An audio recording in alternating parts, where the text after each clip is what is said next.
The following audio is intended for mature audiences and contains adult content, graphic language, graphic violence, and strong sexual content. Viewer discretion is advised.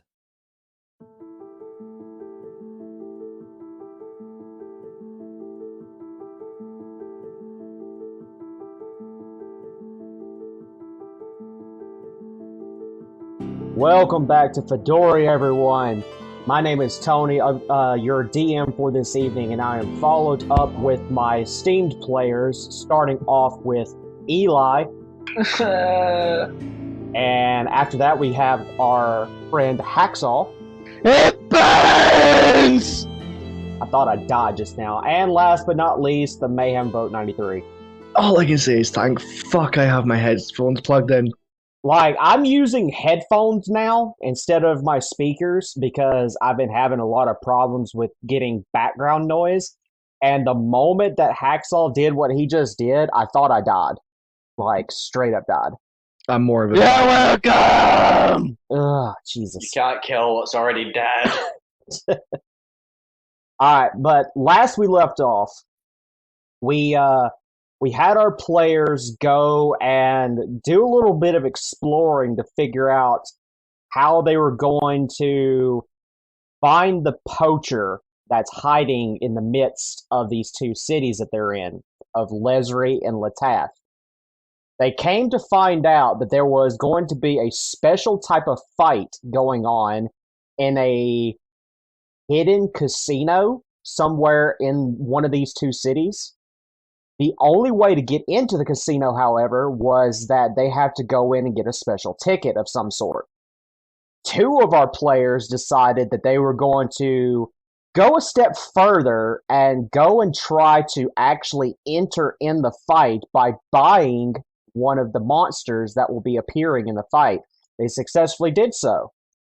Meanwhile, our friend Rhaegar decided that him and Chroma would go and kind of get a little bit more of a layout of the city of Lesry to figure out pretty much basically what exactly is actually going on. And our players are now getting a short rest before the fight at the tavern and inn known as the Everlasting Portal, and that's where we are now.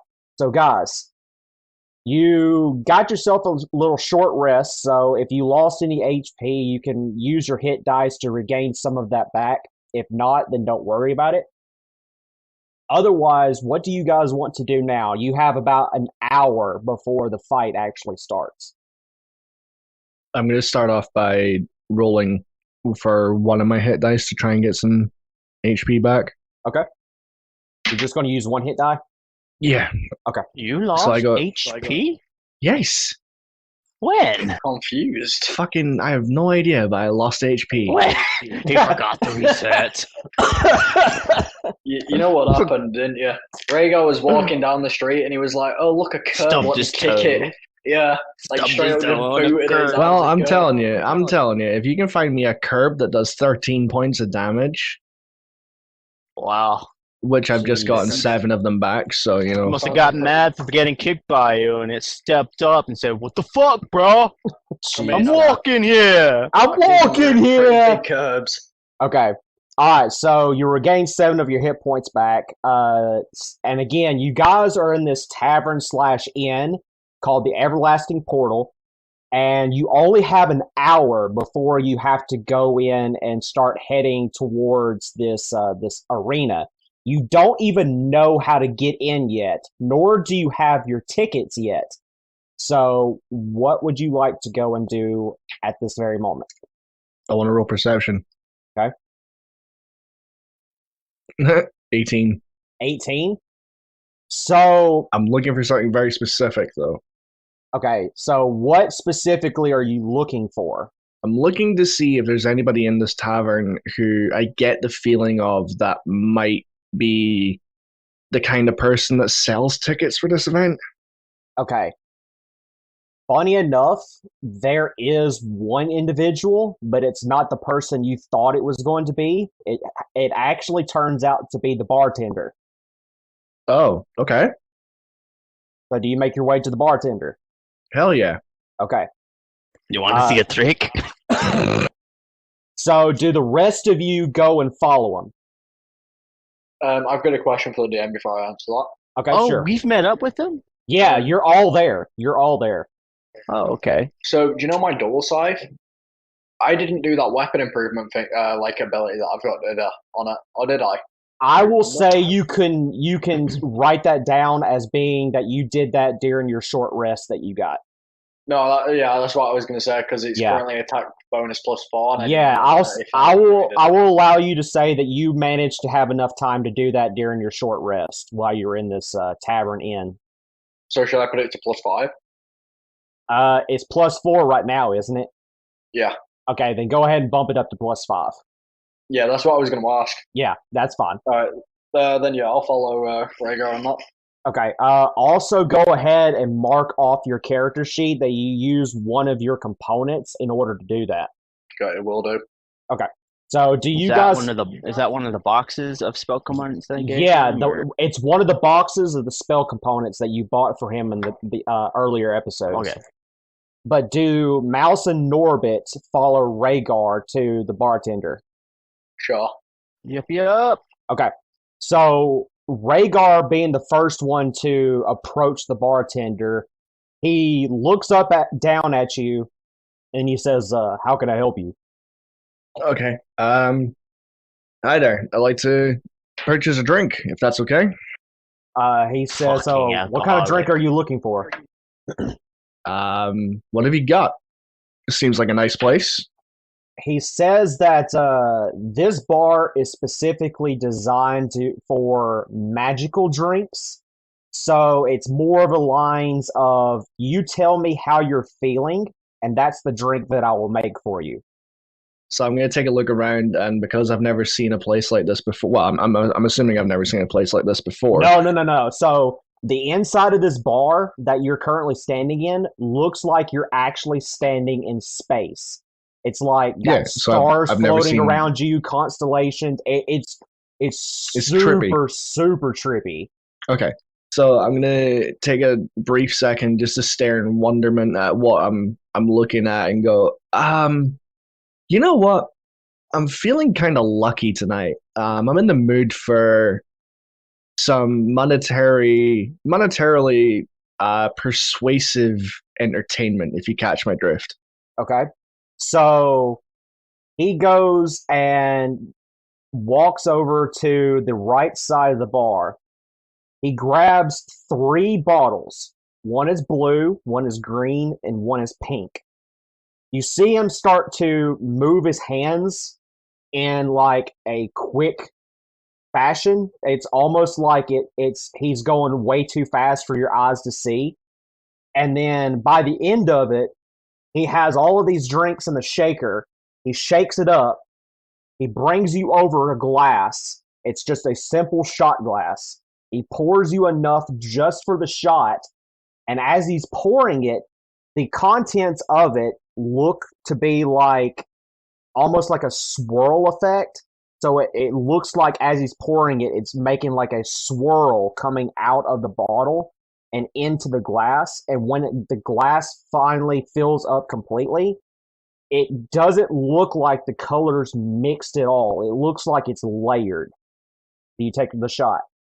Can I make an insight roll on the drink? Yes. What's my insight? That's going to be an 11. 11? You don't know anything about this drink, but you can assume that it has something to do with what you told him about how you're feeling at the moment. Okay. I'm going to look at the bartender and say, wow, never drank anything like this before. What do I owe you for this?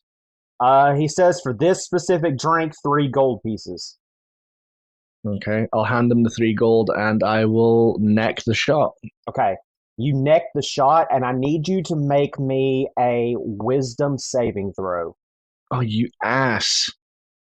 That's a 12. It's a 12? Okay. So you drink the vial, and you suddenly feel yourself glowing.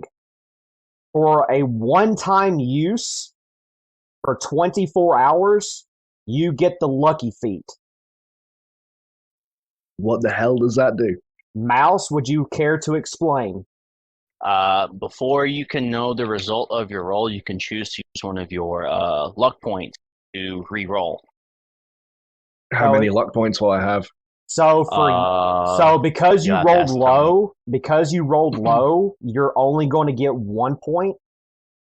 But you can, Okay, so basically, it's like advantage essentially. in a sense, Well, yes. Yeah, you just can't know the result. So if you roll, and if you feel like you want to keep that roll, you let Tony know.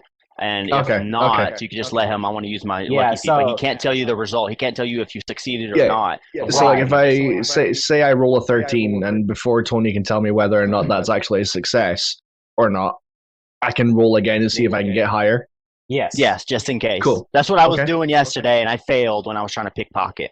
All 3 times. It was all those low rolls. You currently, with the wisdom saving throw that you just made, you rolled low, but you still rolled high enough to get 1 point.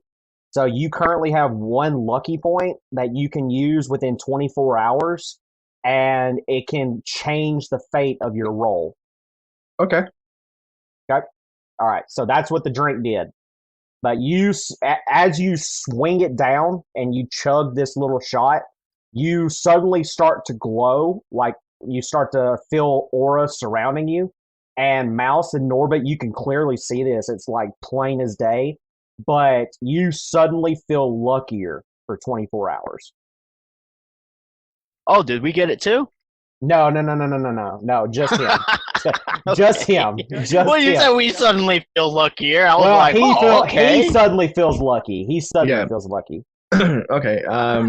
Do I have an opportunity to talk more with the bartender before ending my turn, or are you wanting to skip these guys? You guys are free to talk to the bartender as you please. So this is not really like a turn order kind of thing. This is more along the lines of you tell him what you want to say, and specifically knowing the fact of what you rolled earlier, knowing that this guy knows something about either he sells the tickets himself or knows someone. Or he knows the guy who does. Yeah, or knows the guy who does. Yeah. Yes. Okay, so I'm going to look at the bartender and I'm going to say, so I'm kind of new in town. I'm a traveling merchant, and I was wondering, what do people do for fun around here? He looks at you and says, well, to be quite honest, most of the fun is not really done around here anymore. But I will say that there is something going on tonight that has more or less piqued my interest and got me involved in certain things that I haven't done in many, many years. Okay, I'm gonna respond by saying, "Hey, if it's piqued your interest, then it's good enough to pique mine. Any chance of giving a passerby, a heads up?" Are you trying to hit on him? No, Mouse. He smirks at that comment that Mouse makes, and he says, so there is a fight that is going on tonight. The council members are the ones hosting it. One of them specifically is hosting it. However, it's kind of odd because the one individual that's hosting it, nobody has ever seen his face. Nobody knows what he looks like. So it's kind of weird that he just suddenly decided to host this event out of the blue and do it tonight. It's very strange to me. But he did say that the event would allow people to make a lot of money. So nobody's really doing any complaining or anything. Hey, I'm always in town to make a little bit of money. Do you say something, Mouse, about you having bought the monster to this I gentleman? jump up on the counter. Yeah, I jump up on the counter and look at him like, me and my fellow scary robot over here, don't mind his voice, it's creepy. We have a monster we enlist fight. Oh, you do? Where can we? Yes, where can we get enlisted or sign up for our fight? Actually, so is this gentleman with you? And he points to Rhaegar. Oh yeah. Sadly, yes. Hey. He laughs at that and he says, "Come with me." You know I love you. I'd do anything for you. I look at the bartender and I shake my head. Oh. He laughs at that comment and he says, "Well, the normal way for people to go in and get their ticket is not what it actually seems. It's not actually a ticket, but you guys are going to be doing something different anyway. So I'll tell you what it is that the normal route would have been, and then you guys need to follow me to the back because I'm the one that's kind of like the referee over the monster fight that's going on tonight. So I need to get you guys signed up." But the right. And I wink at him and I point at Rhaegar. Go with him to the back. Okay, Mouse, I have a plan. Where is Norbit at this point? He's like sat in the corner, just like. Okay. He's looking for shiny metal objects. Yeah, I'm just like boring underneath like all the tables. Like, is there a fork in it? No fork. Spork? No spork. Where's the shiny? Spoon? No food.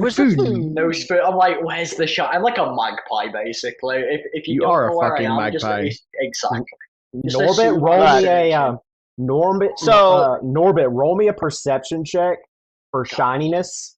Oh. So when I pointed at you, you were scurrying along the floor. I got an 11. You got an 11? So you can see that the shiniest things in this room are the stars flying about. You go and grab one. I'm just chasing stars around. You're just chasing stars. You manage to grab one, and it deals. I'm like a cat with a laser pointer. It's gonna deal damage. Oh yeah. Oh god.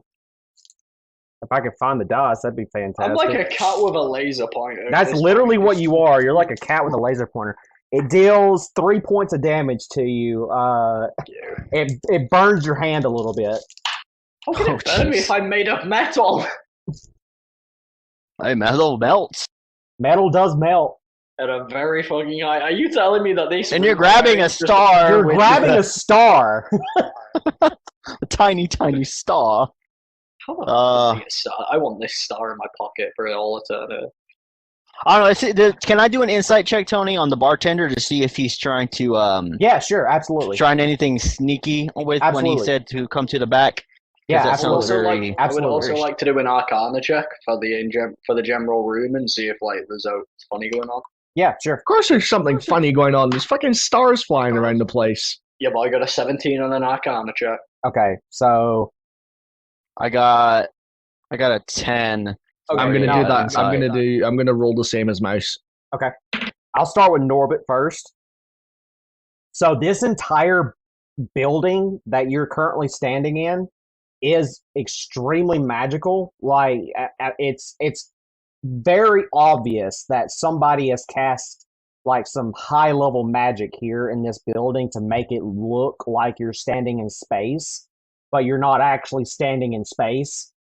But there's nothing evil or anything like that going on. It's just that this is a very unique, very trippy type of bar, and whoever made this bar is making a lot of money off of it. So what are the stars made of then? Like just pure magic, I'm guessing? It's just pure magic. Yeah, it's just pure magic. Bad, man. Basically touched a small fireball. Yeah, basically. Mouse, with your insight check, I will say that you don't suspect the bartender to be being sneaky or anything like that. He's literally just doing his job. What does a 14 get? Can I get any more detail on that? It's basically the same, but you do take note of what he was saying about some of the things he was saying earlier about the individual you guys know as Adam. That it is really strange that the moment you guys come into town, that all of a sudden this event is going on. and it's going on. No, wait a minute. I thought this event was going on well before, like this was planned well before we arrived. You don't know that. I look at Rhaegar, and since we know that he's not doing anything malicious or we don't suspect nothing, I'm just gonna nod. Let's go with him. Just kind of toss my head to the side like let's go. Tony, in my perception check earlier on the general area, was I able to tell whether or not business is good for this guy?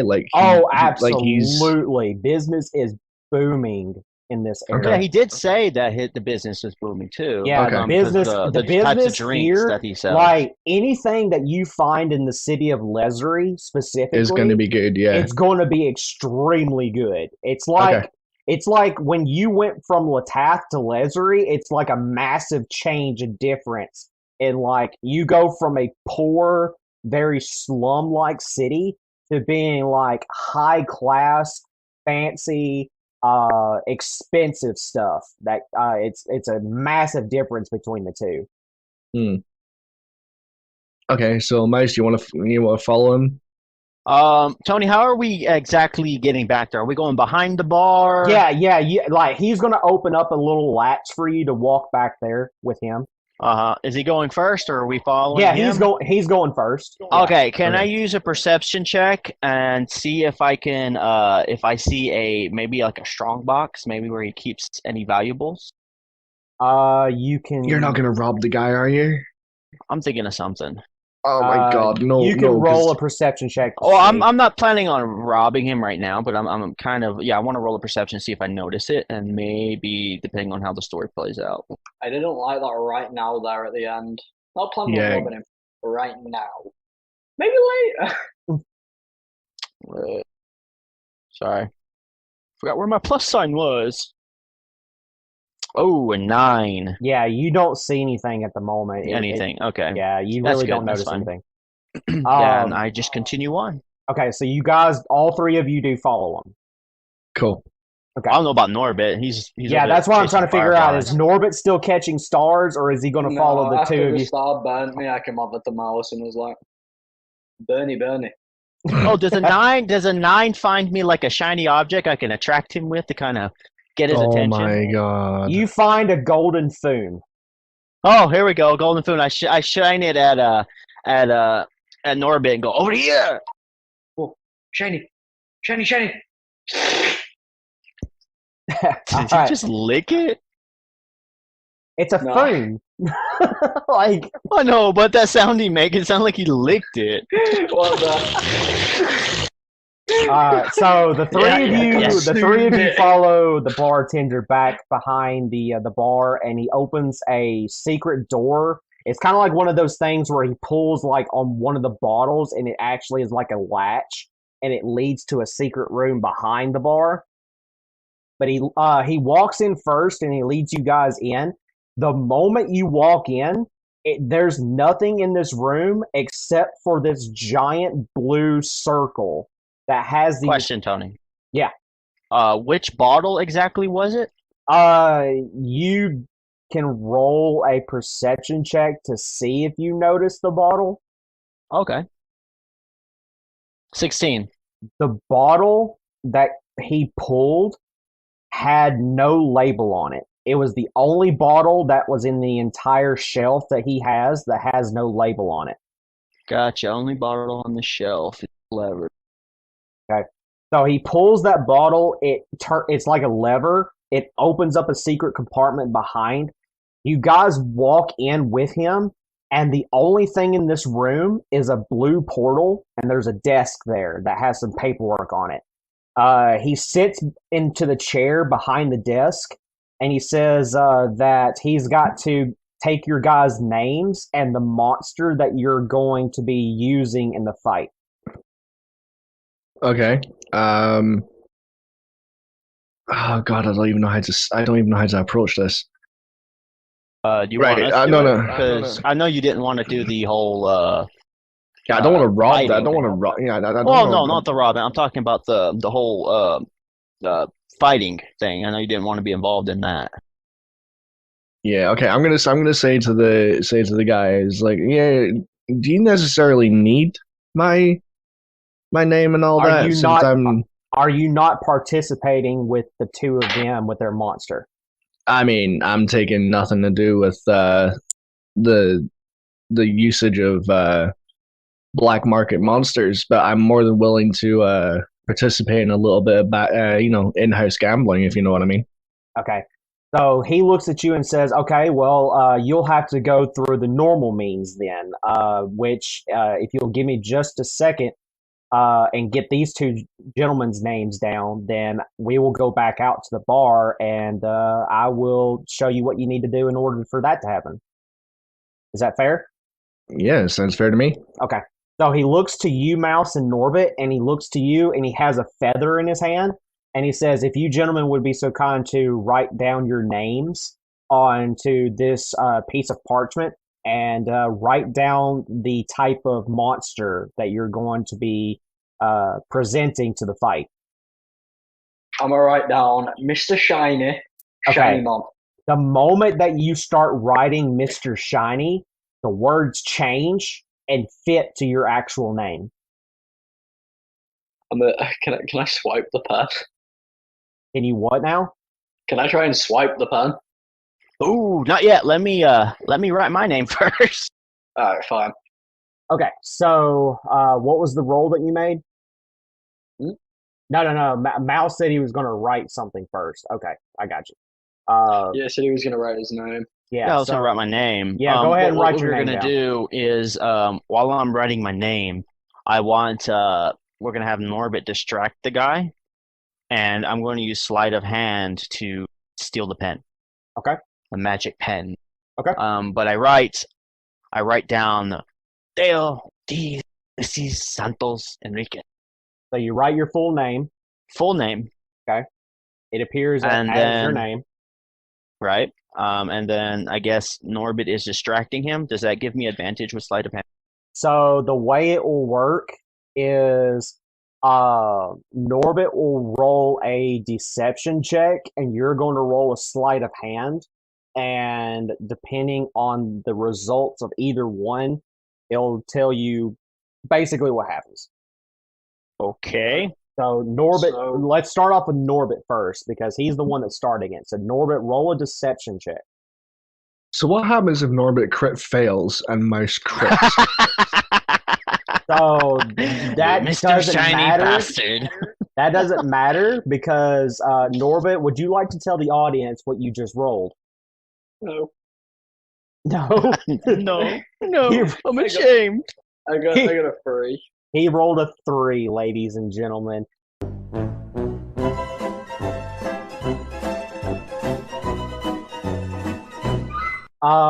So he tries his best to do like a silly impression to impress the bartender, so he acts all goofy and stuff, but then he gets like cat-like and gets distracted by his shiny object of the phone and forgets what he's supposed to be doing, and Mouse is just standing there holding the pen.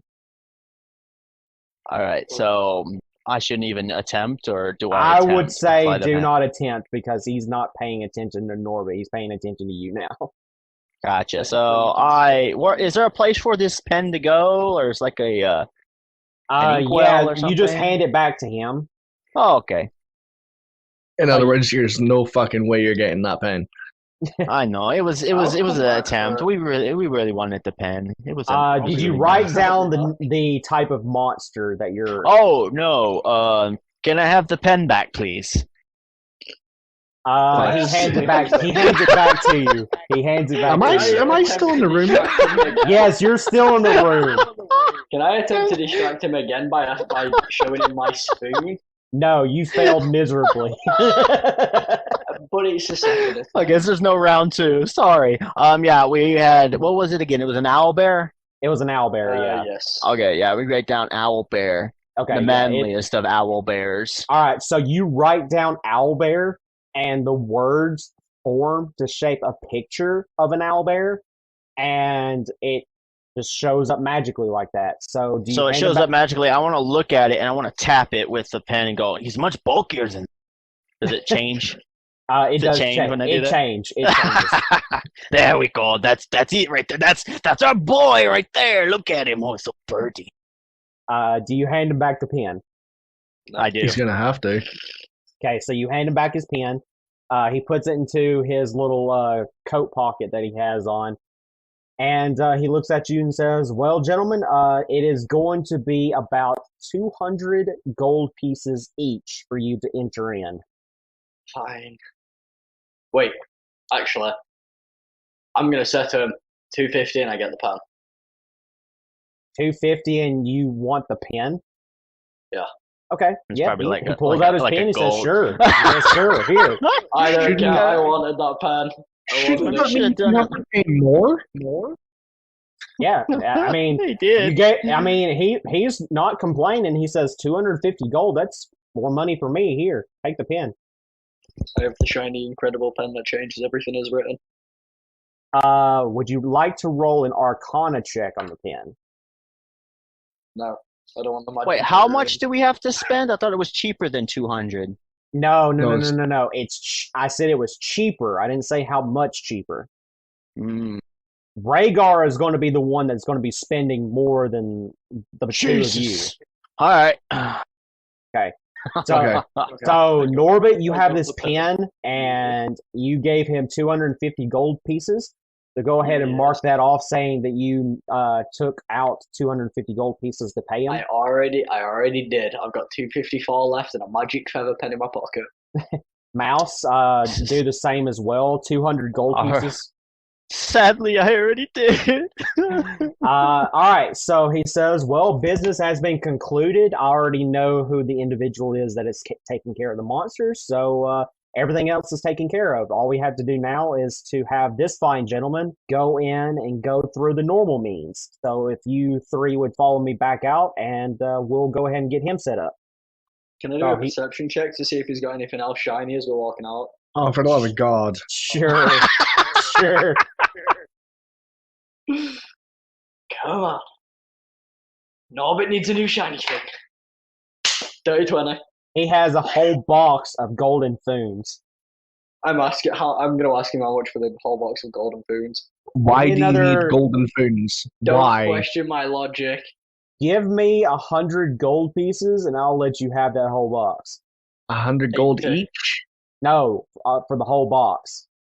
I'm gonna offer him. I'm gonna say 80, and I will give you a high five. Oh my God!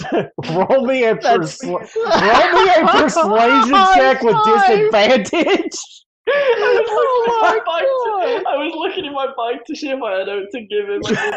A high five as all you go. Roll with 15? Disadvantage, just cause.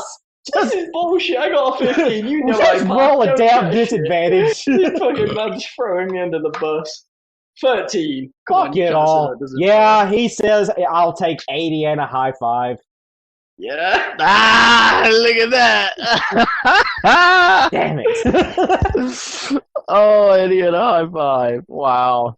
You now can put in your inventory that you have a full box of golden foons. How many is that? How many foons are those? I'll say 100 because he was going to sell you. Oh wow! 1 for 1 gold apiece. So you got 20 free. You got 80 and then 20 free ones. So yeah, but I 21 because so who's the real 21? Winner? So he has 100. He has 101 because he still has the one that I found for him. That is also true. Also, I got a high five. So who's the real winner here? Him. Okay. He's the one who. So the three of you go out and you go back around the bar, and the bartender says, "Okay, so for you, my fine friend, it's going to be 550 gold pieces up front." Okay. Christ, I'm still trying to figure out how the fuck I'm gonna pull this off. Okay. I pull out my coin purse and I take a look. I just sit there contemplating, going, 550. Okay. I'll give you 550. In fact, I'll give you a little bit more if you would be willing to help us out. Okay. Piqued his interest. I'll give you 800 if you can work with us to make sure that our monster at least makes it to the final round. He looks at you and he says, I could get into a lot of trouble for this, but roll me a persuasion check. Oh, shit. For the listeners at home, Rhaegar doesn't normally have the best luck with persuasion rolls. You have a luck point, though. You do have a luck point. I'm gonna waste that on. I'm gonna need to use that luck point. Okay, that's the only luck point you got. So whatever you roll now is what you get. I know. 17. With a 17, he says, I will help you out. Yes. Tony, do we know what the reward is for winning? No, you do not. Mouse, remember, you do not. Mouse, remember, there's going to be gambling tables as well, so we can bet on our monster to win and make our money back. It's mostly going to be gambling, so there is the potential for you guys to get your money back, but the fact that you just gave him extra money is going to pretty much assure that you guys will more or less get to the final round and at least win a good bit of your money back. So we're guaranteed to win, so we can bet on our monster on all the other fights. You're not fights. Guaranteed to win the full thing, but you're guaranteed I'm talking about to win the other fights up to the last round. So we can bet on all of those and get our money back. Mm-hmm. To an extent, yes. Shit. I have... No, Mouse. The 800 that is being requested of the bartender, that's coming out of me. I'm paying for this. I know. I'm talking about, I'm giving you my money to bet for me because I'll be involved with the fights, right? Sure. I have 90 silver and 490 copper. That's all I have on me left. What's completely happening? Broke. Can someone explain to me real quick what happened? Right, so I'm paying this guy to rig the matches to make sure that we at least get to the last fight of the night. Mm-hmm. The gambling tables that are going to be there, I'm going to be standing there and I'm going to be placing bets and hopefully winning our money back and a little bit of profit. I can give you 84 gold. I mean, I'm sitting here with a decent amount at the moment, and all I'll need to know is how many fights there are, so I know what to bet. Well, Mouse and Norbit can tell you that because they were the ones who saw the monsters.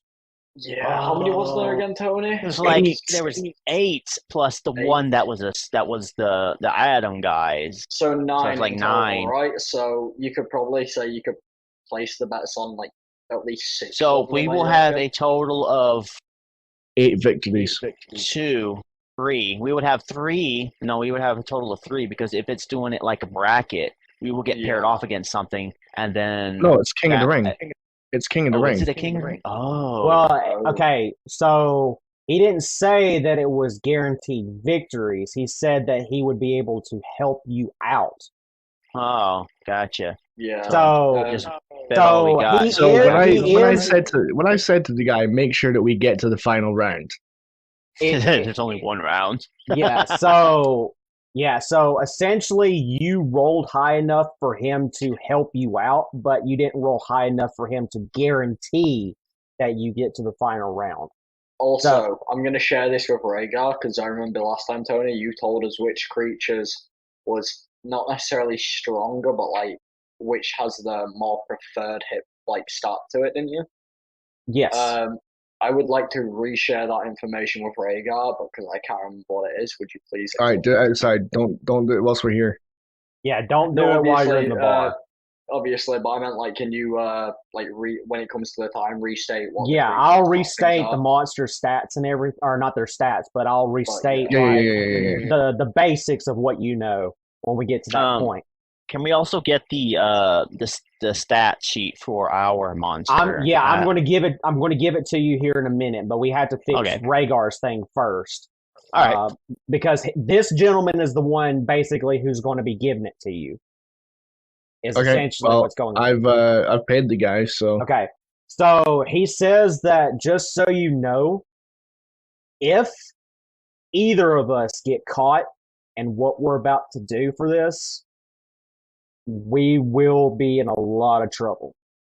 But I can't guarantee that it will get to the final round, but I can guarantee that I will make it to where that you guys will have an easier time betting on your monster and at least win some of your money back, if not all of it.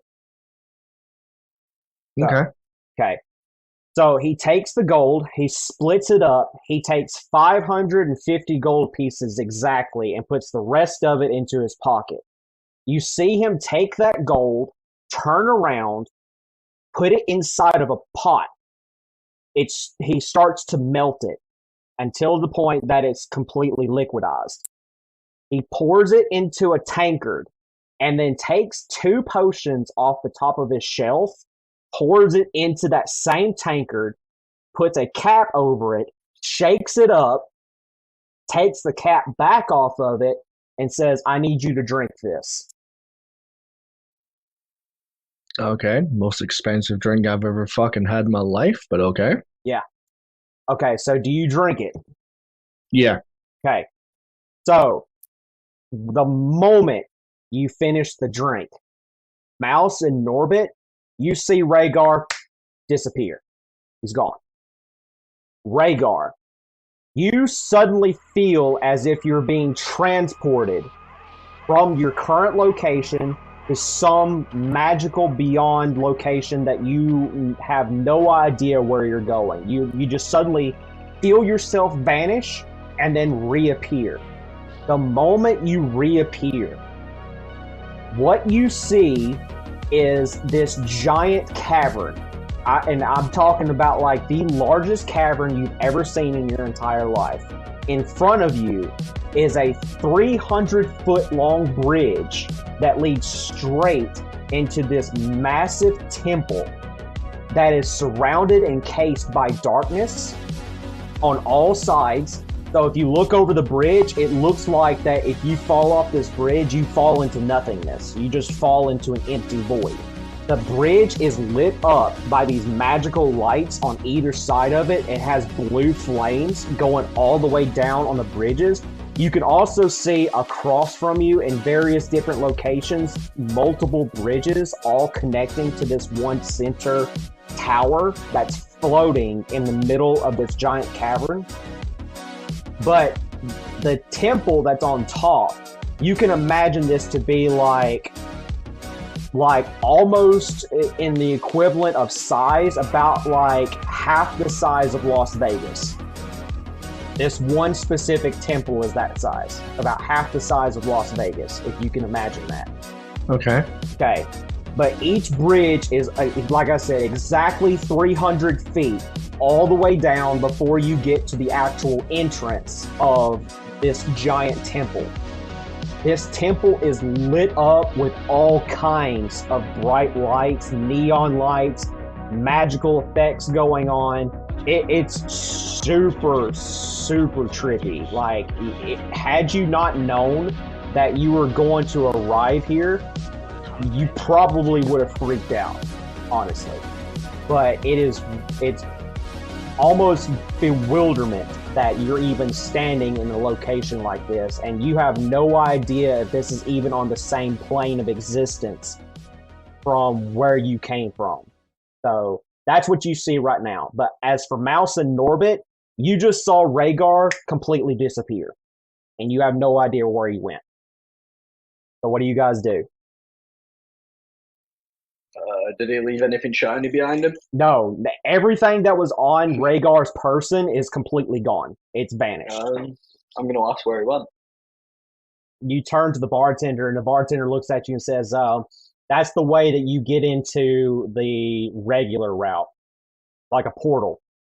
So in order to activate the portal, you have to drink the concoction, and that's why that they're so set on how much money it costs for you to enter in. As for the two of you, the way that you're going to enter in is that blue portal that's inside this back room. So we have to go back into that room, and the three of us have to stand on that portal. Okay. Okay. So the three of you walk back into that back room, and before he closes the door, he flips a switch and he turns all of the magical properties of his bar off, kind of like he's shutting down for the night, and he closes the door behind him. And he follows you over to the portal, and he says, if you gentlemen would be so kind to stand next to me on this portal, and we'll be heading off. Yeah, sure. Mouse? Rightio. Okay. Is Pigeon coming with us? Yes, Pigeon is there. Checking. Pigeon is there.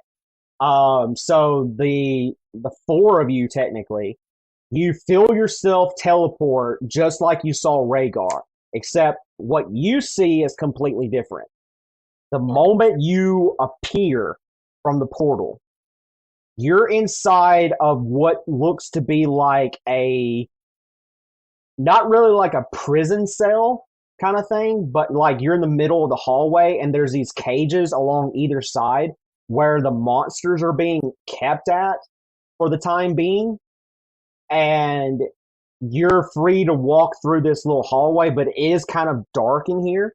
It's barely lit up. It's just lit up enough to where that you can see at least the monsters that are being held here. You do see your owlbear. It is in one of the cages. But there is a door leading up the stairs, right about, I'm going to say about 50 feet away from you. So you've got about a 50-foot hallway, and then there's a set of stairs that leads up, and there's a door that's sitting right over there. Otherwise, everything else in this room is just like I just described it. It's cages on either side, and it's holding these monsters for the time being.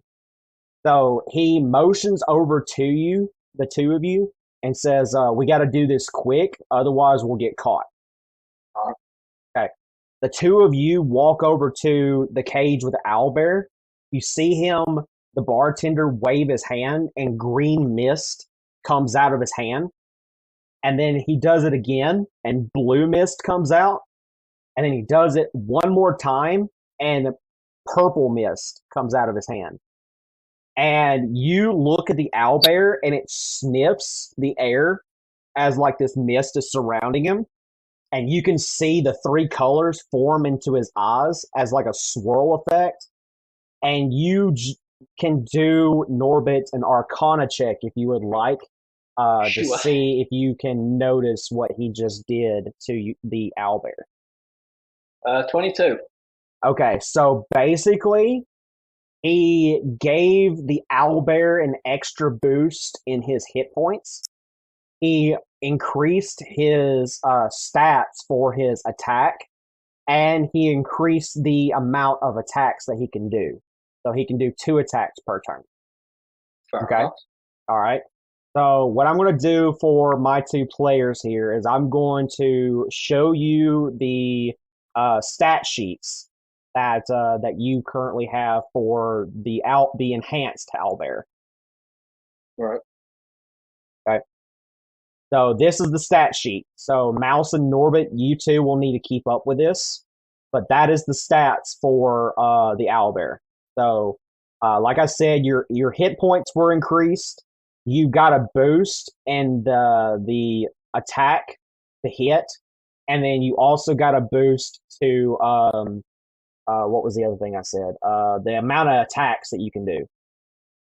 So on your character sheet, you can see where it says multi-attack, and then the melee attack gets +7 to hit, just for the owlbear. All right? Is that good for you, Mouse? Yeah. Okay, awesome. All right, so we're going to swap over to Rhaegar right quick. Rhaegar, you, again, are standing at the edge of this long 300-foot-long bridge. What would you like to do as you're standing here? I'd like to carefully walk across it. Okay. So it takes you a little bit to walk across it, but as you're walking across, you start to see people behind you start to appear just like you did, and they're making their way towards you as well, heading towards the center platform. You finally get to the entrance, As you walk in, it's exactly how you would imagine it. All of the stuff on the inside looks exactly like the most fanciest casino you've ever seen. Everything in this building is made of diamonds, gold, rubies, all sorts of different things. Like even the slot machines themselves are made out of these materials. Like somebody took the time to create all of this stuff from the most richest materials on the planet and make it into this giant casino. But you currently do not see the arena. You just see the main portion of the casino. There is a lot of people here, though. There is thousands of people here. Thousands.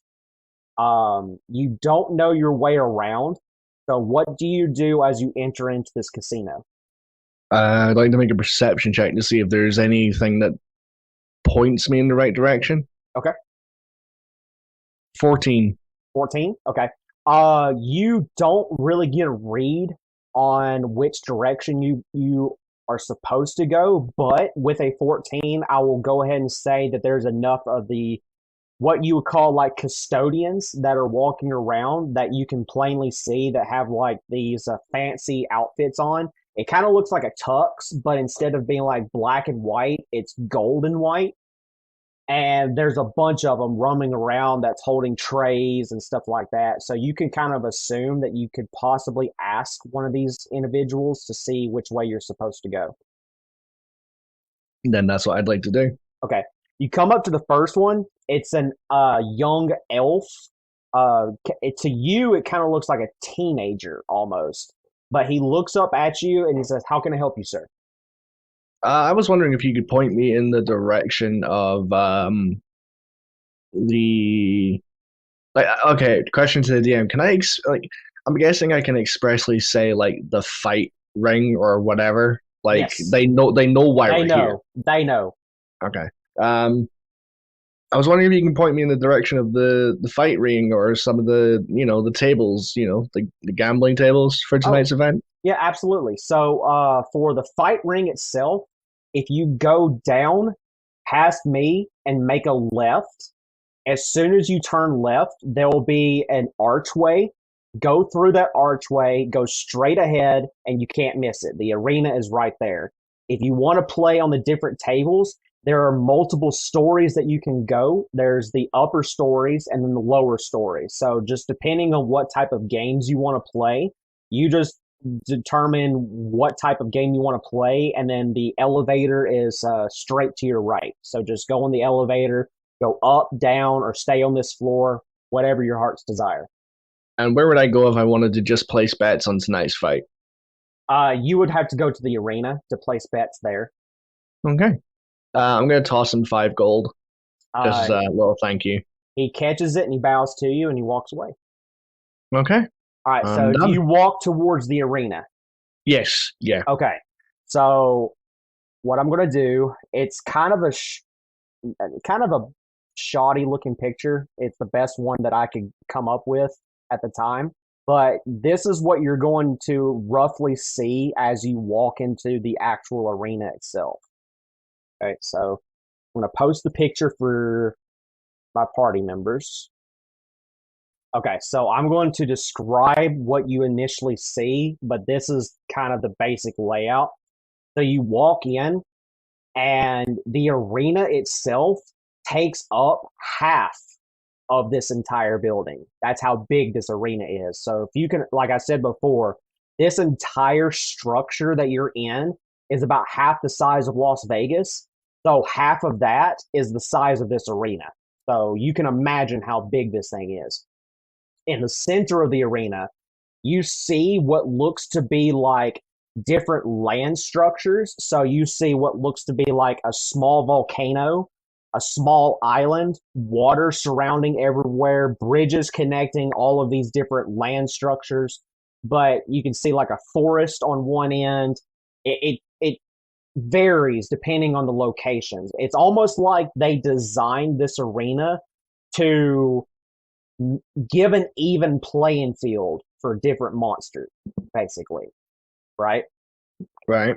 But then surrounding that arena is also this giant, what looks to be like arcane bubble that's encasing it to protect the viewers from being attacked by the monsters as they do their battle. So you can kind of safely assume that this was very well designed and very cleverly done, and it has a lot of magical properties attained to this one specific arena. There's not a whole lot of people here yet, as again, you still have about an hour or a little less than an hour now to be prepared for the actual start of this arena. I will also say that as you look up above the glass or the arcane dome, you see what looks to be like a box, and on this giant box on all four sides looks to be like what looks you can imagine is like an arcane screen that looks like it's supposed to project something to you at some point here in the night. But there's a few people that are sitting here in this arena. They're kind of walking around, surveying the arena, looking at it, doing inspections on it, stuff like that. You also see that right before you actually enter into the seats where you go in and sit at for the arena, there's several booths all the way around in the entire circular case that you can go to kind of just say, hey, I'm wanting to place bets here, and I want to place bets on this specific monster. But nobody is sitting at these booths yet. Can I make my way over to the booths just now, or do I have to wait? Yeah. You're within like 15 feet of one of the booths. So. All right, I'm gonna go and stand next to the booth for now, and then I'm gonna wait until it gets a little bit busier before I start placing bets. Okay. All right, so we're gonna swap over to Mouse and Norbit then. So Mouse and Norbit, he gives you the stats for it, and he does his little magical properties to enhance your owlbear. He says, okay, guys, we've got to get out of here now, and if we get caught doing this, then the three of us are going to be in a lot of trouble. So it's kind of good that you guys got your friend not participate with the two of you, just in case something were to go down. So it was pretty smart that you guys did that. But we got to get out of here pretty quick. So we need to go up through that door right there and try to make our way to the arena. So what I need Norbit and Mouse to do is, as he opens that door, I need the two of you to roll stealth checks. This is going to go well. As we know from the previous ones, stealth's not our strong point. It should be for Mouse. I got a 6. I got a crit. You got a crit? Okay. So stealth count of mine. Because it's a crit. Yeah, actually, I'll tell you what. You're essentially going to have to roll 3 stealth checks. So here's what I'll do. With Mouse's crit, if Mouse is willing to take disadvantage on his next stealth roll, I will allow both of you to pass for this first stealth roll. All right. Okay, you're good? I didn't even have to say it. Yeah, I'm good with that. If awesome. He's down with that. Okay, so with Mouse's crit, I'm going to allow both of you to pass on your stealth roll. You managed to get through the first hallway pretty easily, so you follow this bartender, and he takes you down what looks to be like a long corridor, and he takes you to the left, and you see a second corridor, and I need you guys to roll your second stealth check. And Mouse, you need to roll this one with disadvantage. I got a 7. Okay. God, my fucking stealth rolls are just ass. I'm hated by stealth. 17. Okay. So Mouse and the bartender are both being super stealthy, but Norbit, you are being quite loud, and you're taking up the rear of the party. You hear footsteps coming from a doorway behind you, Norbit, as if somebody is trying to open the door. What do you do? Can I...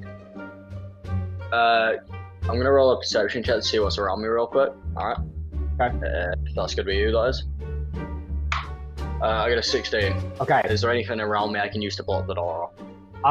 There is nothing in this hallway to block the door off, but you do look up, and the ceiling is really high up, and Pigeon is standing right behind you. I will climb on Pigeon and fly upwards. Okay. So you fly upwards. What I need you to do now is roll an additional stealth check, as if you're re-rolling it. Ooh, a crit! No, you got a crit. Perfect. Okay. 22. So Mouse, Norbit, and the bartender managed to hide. The three of you see somebody open the door and come out and look down the hallway. It looks to be like, for you guys, one of those attendees, the ones that are wearing the gold robes, the ones with the gold tuxedo kind of thing.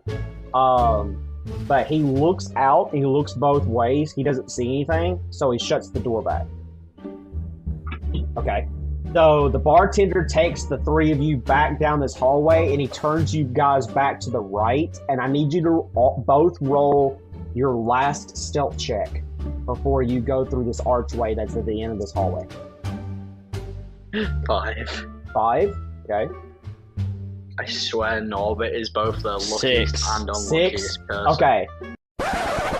So, same kind of concept happens. You hear on both sides of you this time that somebody is walking towards the doors on either side of you, and they're getting closer. So, what would you guys like to do in this moment? Is there anything we can hide in? Okay, you'll have to roll perception for this. Again? Alright. Yep. 23. There are 2 statues sitting on either side of you. Are they big enough to be hid behind? Yes. Then I will hide behind one. Okay. I too will hide behind one. Roll new stealth checks then. Mouse, God. I need you to roll yours with advantage because of your size. 8. 22. I'm sure I pass. Yeah, you definitely pass. So, the bartender and Mouse both pass. And Norbit, you are being quite loud. So I'm going to give you a brief moment to decide what you want to do, but you only have about 1 second to decide. So do you want to make a run for it, or do you want to push these 2 statues down and block the door off? Run. Run? Okay. So what I need you to do is make a pure luck check. This is a simple 1d20, no modifiers, depending on what you roll. God. All right, so what did you roll? I completely and totally rolled a perfect 120. Yeah, okay.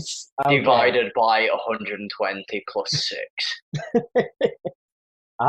So with your 6, the 2 individuals walk out the door. They see the back of you. They don't see your face. They see the back of you. They also see Pigeon. They start chasing after you. So what I need Norbit to do is I need you to roll initiative, but this is not going to be your typical Do fight. they run by the statue that I'm hiding behind? They are going to. So I need Norbit and Norbit alone to roll an initiative. But you're not going to actually fight these individuals. I got a crit! Okay. They definitely go last. What are the odds? I rolled a 2 and a 4, so they definitely go last. So, Norbit, you have an option here. You have an option. You can, 1, jump on Pigeon and fly away. 2, full disengage and use basically a dash to run through the archway and then get an additional stealth roll. So you'll have to roll a 4th stealth roll. Or 3, you turn around and fight these guys. You know what? For the fucking fun of it, I'm gonna do the stealth one.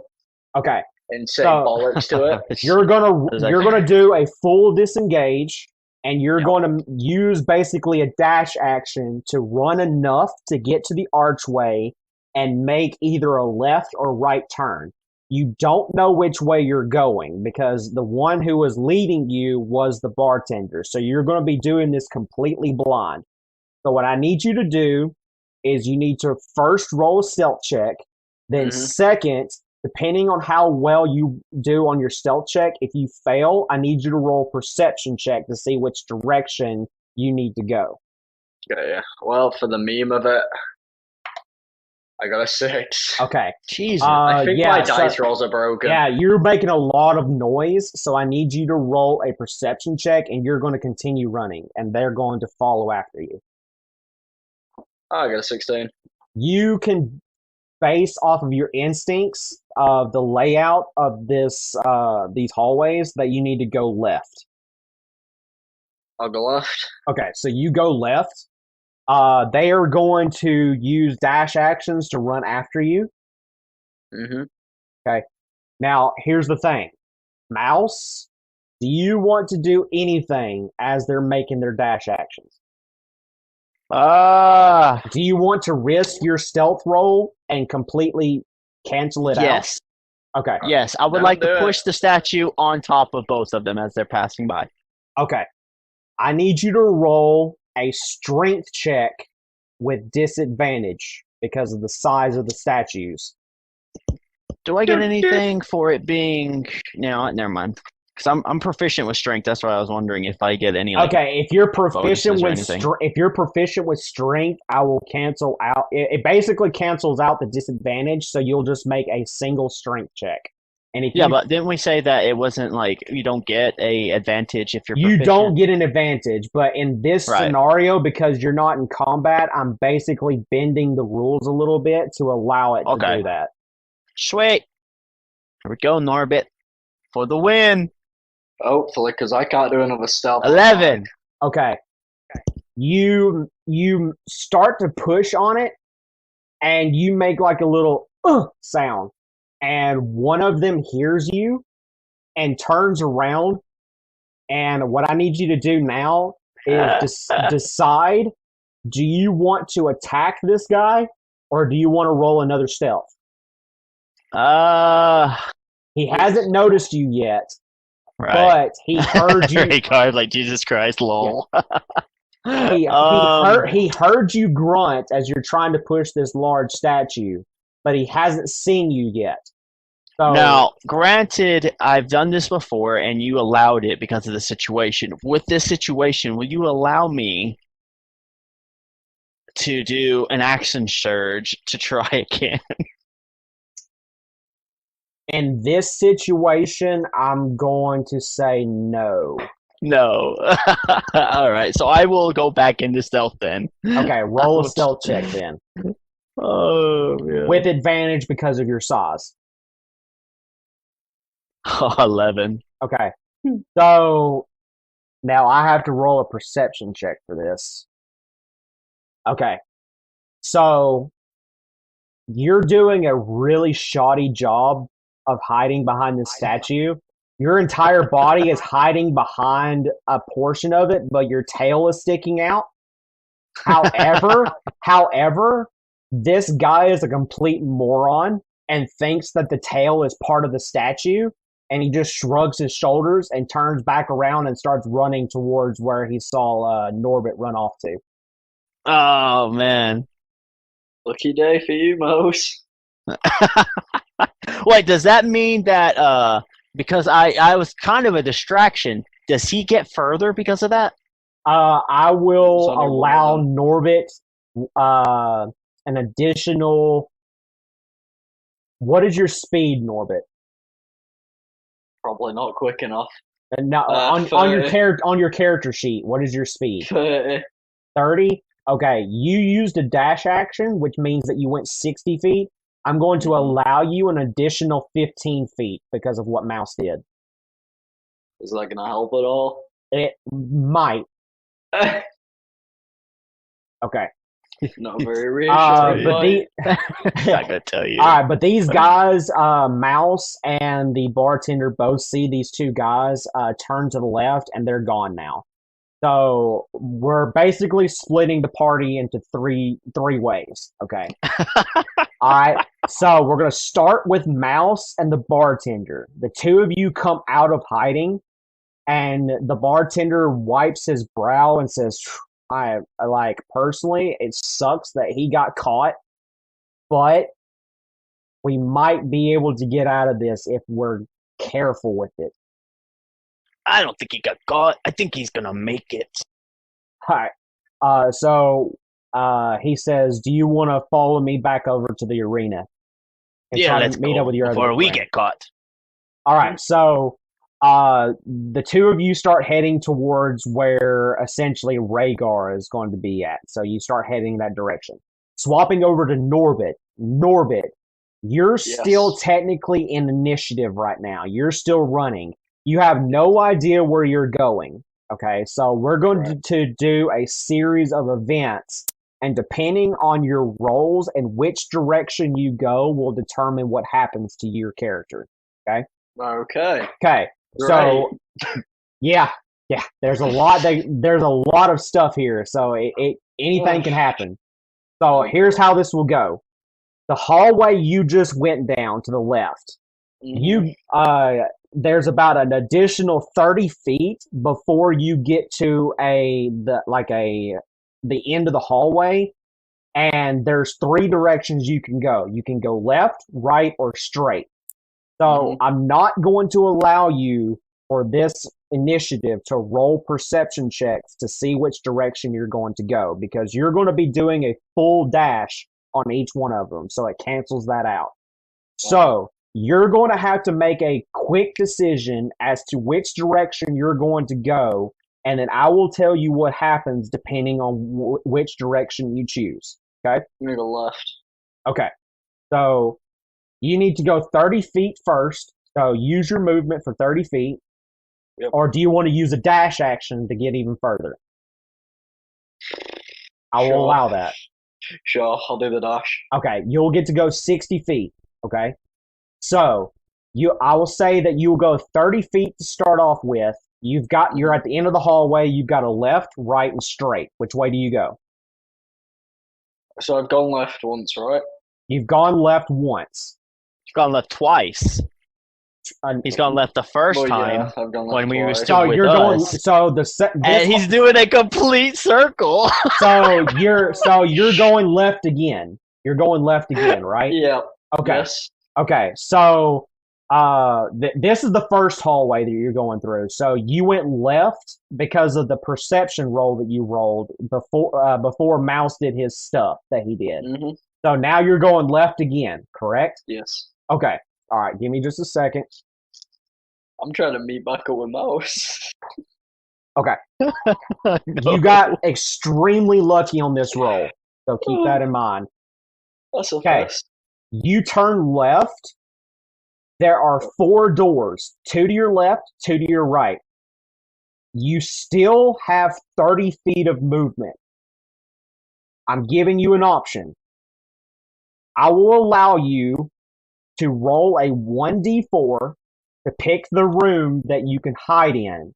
You roll a stealth roll. Okay? And depending on the room that you enter into and the stealth roll that you get determines what happens next. Got you. So you want me to roll a 1d4 then a stealth roll? Roll a 1d4 to determine which room that you're going to enter into, because you're doing all of this in the split of a second. So what did you roll on the 1d4? I rolled a 3. Okay, you rolled a 3. Now what did you roll in your stealth check? For the first time in my existence as an orbit, on a stealth check, I got above a 6, and I got 20. Okay.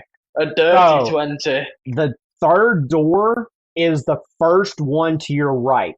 So you are going to use the rest of your speed to go through this door, and you're going to hide behind this door. You hold the door steady, and you stay quiet with Pigeon in the room with you. You hear in the hallway that the 2 individuals had just turned that corner and are sprinting past you, and you no longer hear them. Okay? Yep. All right. Now, I need you to roll a perception check. 17. 17? 17? Yeah. You turn around with Pigeon, and in this room, there's nobody here, but you can see it looks to be like a small library. In the center of the library, there's what looks to be like a very ornate desk. Yep. And on the desk is that little plaque that normally people have when they have their names on it to determine, like, whose room this is or whatever. Yeah. This is Adam's room. Awesome. So, first of all, I would like to walk up to the desk, go under the desk, take out my magic feather pen, and put an orbit was here. I knew that. Are you fucking serious? God. Yes, that is great. I love it. Oh my You do exactly that. I'm not even going to let you roll for it. Not even going to make you roll for it. That was great. Not done. And with my 1 out of my 101 golden foons, I am going to place it against the plaque, perfectly straight up. Oh, it's like his signature calling card. Yeah, no fucking right. I'm not even going to make you roll for that. That is pure meme, and I love it. So I'm just going to allow this shenanigans to happen. Okay. Do you do anything else in this room, or do you leave and go back towards Mouse? Because you know where he's at. I would like to roll an Arcana check to see if I can sense anything in this room that could be of magical origins or some shit like that. Yeah. I got a 7. Bollocks. You don't notice anything.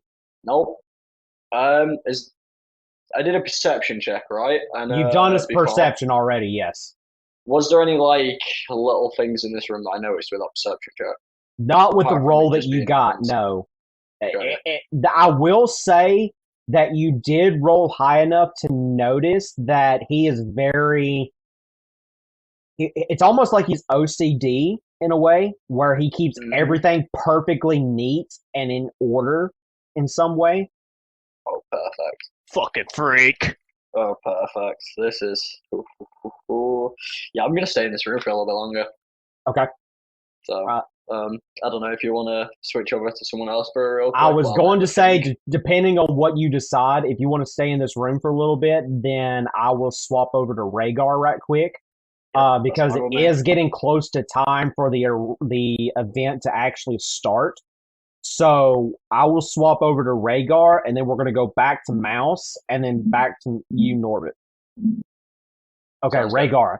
By this time, I'm going to say that it's roughly around 20 to 15 minutes before the actual event starts. Okay? So all of this has gone down. Several minutes have gone by, and you've been standing here waiting patiently for the event to actually start. So it's roughly about 20 to 15 minutes before it actually starts. The custodians that you've seen before that are wearing the golden tuxedos, the golden white suits, are now starting to arrive and are sitting at these assigned desks. And they are pulling out their paperwork and these pens and stuff like that. And they're getting their stuff set up as we speak at this current time. Okay. So what would you like to do in this current moment? Mouse, and you do not know where Mouse is at. You don't know where Norbit's at. You don't know where the bartender's at. But you are standing next to one of these booths, and the booth that you're sitting next to is right next to one of the entranceways leading into the arena itself. Okay. Can I make a perception check on the booth to see if they've got gambling odds or anything written down? Yes, you can do a perception check for sure. 13. 13. Not really. He hasn't really actually gotten started yet. It's more or less like he's starting to unpack his gear to get ready for the event.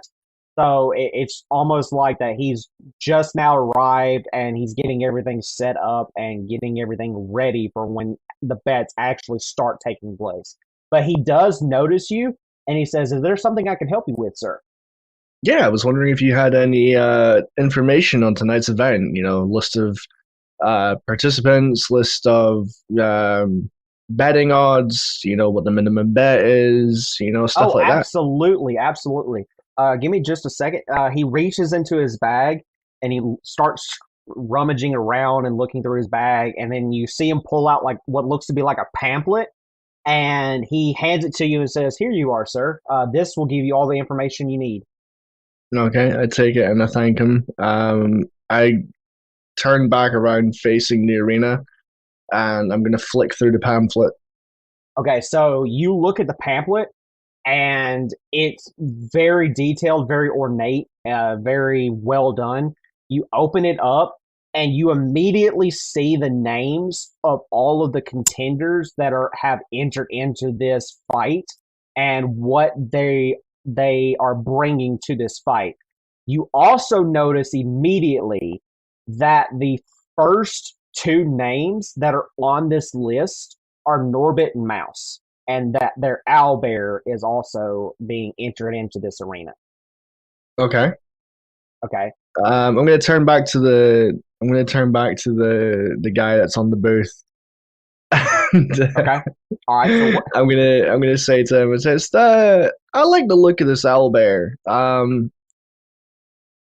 Yeah, walk me through how to place a bet on this. I'm assuming that it's got different odds for different creatures, and Yeah, so the way that the betting is going to work, so you determine which one of the monsters you want to place bets on, and you put in a certain amount of gold.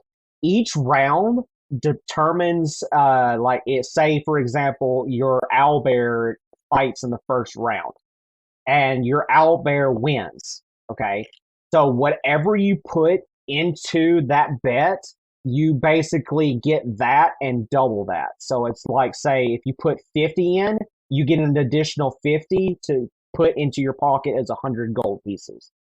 However, so you earn your money back, and then you earn that money on top of that as well. But also every single round that you go into where your monster wins that round, it increases. So for the first round, it doubles. Second round, it triples. Fourth round, so on and so forth. It keeps adding up, basically. Okay. And the final round, the last round of the night, if your monster makes it all the way to the last round and wins that round, you are basically going to get pretty much almost double of what you get, plus an additional 5,000 gold on top of that. Oh, wow. Okay. So let me just quickly do some math. I spent 800 earlier on, so if I wanted to close in on making a profit on that. Okay. How much money exactly do you have on your purse right now? Not telling. Okay. I mean, you're going to have to tell me anyway, or unless you're not going to bet all of it at once. No, I'm not betting all of it at once. Okay. I'm not that fucking stupid. Okay. Okay. I asked the attendee if I'm able to place bets right now, or whether I have to wait closer to the time. He says, technically, I'm actually just finished setting up, so if you wanted to place a bet now, you could. Okay. I'm going to take a couple of seconds, like literally just a couple of seconds, to flick through the pamphlet and make it look like I'm trying to put more thought into this decision. But after a couple of seconds, I'm going to turn back to him and I'm going to say, I'd like to place a bet of 200 gold on the owlbear to win. To win? Okay, so to win the first round or to win it all? To win the first round. Okay. So that will be 200 gold up front, please. Okay, I hand him the 200 gold. All right, so he takes it and he pulls out one of those little boxes that has like the change dispensers and stuff like that in it. He puts your 200 gold in, locks it up, and seals it with a magical lock. And then he says, well, good luck to you, sir, and may the odds be ever in your favor. Fucking Hunger Games. Okay. So are you going to go sit in the arena now? Because if you are, we're going to swap over to Mouse. Yeah, I'm gonna go and sit down. Okay. So Mouse, we are going to swap over to you, my friend. You and the bartender are coming up into the last hallway leading into the arena. You see a giant golden archway leading towards the upstairs. He motions you to come with him. Do you follow him up the stairs? Or do you want to go back and see if you can't find Norbit? I'm gonna go try find Norbit. Okay. Do you tell the bartender that? Yeah. Okay. So he says, okay, well, if you're going to do that, let me give you this. He reaches into his back pocket and he hands you a layout of where you need to go in order to get back to this spot and get to the arena. Okay. Okay. So I get a map. You have a map, basically. All right. He says layout. I'm like, a map. Map. You don't know where Norbit went, though. So right, but I have my trusty little shit bag. On your Dell phone. You do have or that. My Dell phone. I can use my Dell phone. You know that what? Too. Let's use our Dell phone. Okay. So you want to call Norbit? Yes. Make a communication check. What was it? Just a regular D20? Regular 1D20, yep. 13. Okay, you do succeed. Norbit, your Dell phone goes off. I answer it. Okay. Hello? What message do you relay to Norbit? Where the fuck are you? I'm in some dude called Adam's room, and he has a picture on his wall, and I can't stop laughing at it. It looks like this. That's horrible. That is so bad, and I'm so I'm not glad. going to describe that picture. We're not even going to describe that picture. Right? Right, for reference, just know, for those that are listening right now, I would rather describe the Yoshi picture before than describe that picture. So, so everybody that is listening knows, my two incompetent players here are absolutely disgusting. They're he's talking about me, ma'am, not you. Right, he said let me two. give context It's me. to the picture before We like to play a little game while everyone's in their own little session of their turn. So we like to type all kinds of bullshit into chat. Right. Well, also let me give a little bit of context so I don't look like an absolute demon on this one. That picture makes you into a demon. Yes, I think the picture's actually reversed, though. I think it's supposed to be the other way around. It was on Twitter, and the picture when the person posted it, it was meant to be the one at the bottom first, and then the second one, because that's the order it goes in. But because of the way Twitter shows it, it looks fucking hilarious. It's so bad. It's so bad. But if you look at it the way, you're like, oh. Whereas mine is just straight up fucking hilarious. I'm looking at him being like a monster. Anyway, Norbit, roll a communication check to see if your message gets relayed back to him. 1d20, correct? 1d20, yep. 17. Yeah. So I will say that with a 17, not only does your message get to him, but also, Mouse, on your Dell phone, you see like a layout of the general area that he's in. So it's like that the map that you got gets portrayed through your Dell phone, and it tells you which way to get to in order to get to Norbit. So I do 1 + 1 = 5 then, and I find him. Basically, yes. Sweet. Okay, so do you head that direction? Yes. Okay. But I would like to go into stealth first. Yeah, I was fixing to say you're going to need to roll 2 stealth checks. So roll your first one now. It's a pretty funny picture, though. 15. Okay, you do successfully stealth down the first hallway. Now roll your second one. This will be your last one. This is where he gets a critical fail. Probably. I mean, I've had bad. Yep, there it is. Ooh, a 6. You got a 6. Demonic 6 right so, there. So this is the hallway where that Norbit saw the 4 doors, 2 to the left, 2 to the right. So I'm going to give you the same option. You know which door he's in, but you hear the 2 individuals that were looking for Norbit heading your direction from ahead of you. So do you go through the door that Norbit's in, or go through a different door and roll a stealth check? No, let's go into the one Norbit's in. Okay, go to the one Norbit's in and then roll a stealth check to see if you can manage to get them off your trail. 14. Okay, yeah, so you kind of do the same thing Norbit did, where you shut the door and you wait a few moments, and you can kind of hear those two individuals walk past you and go back, and you can kind of hear their conversation. And it's like, how the hell did we lose a giant robot?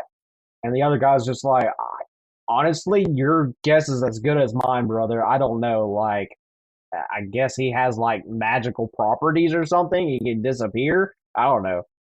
He's like, well, shouldn't we check one of these rooms? And he's like, dude, no, you don't want to go in that room, man. That's the Adam's room. That's the master's room. We don't want to go in there. There's no telling what's all in there. He's like, yeah, you're right. Yeah, you're right. What about these other rooms, on the other hand? He's like, no, you don't want to go in there either. It's like, there's no telling what this Adam guy's got in store for anything in these rooms. And then you hear them and they walk off.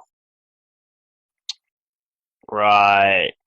I would like to intercept here for a second, and do I notice Mouse walk in the same room? You do see Mouse. I immediately write on the underside of the table, Mouse was here too. Oh, and I go over and I see what he was writing, and I go, oh, give me the pen, give me the pen. I swear to God, I know where this is going. And I write, Shitface. Shitface wasn't here, but he wish he was. That's not what I thought you were gonna do, but that's that. Oh God, that's almost as bad. No, it's not. Okay, well, I'm curious now. What did you think we were gonna do? So No, I'm not fucking telling you because you're not gonna do it. do you guys stay in this room or do you go back out? I draw a picture. What picture do you draw? I draw.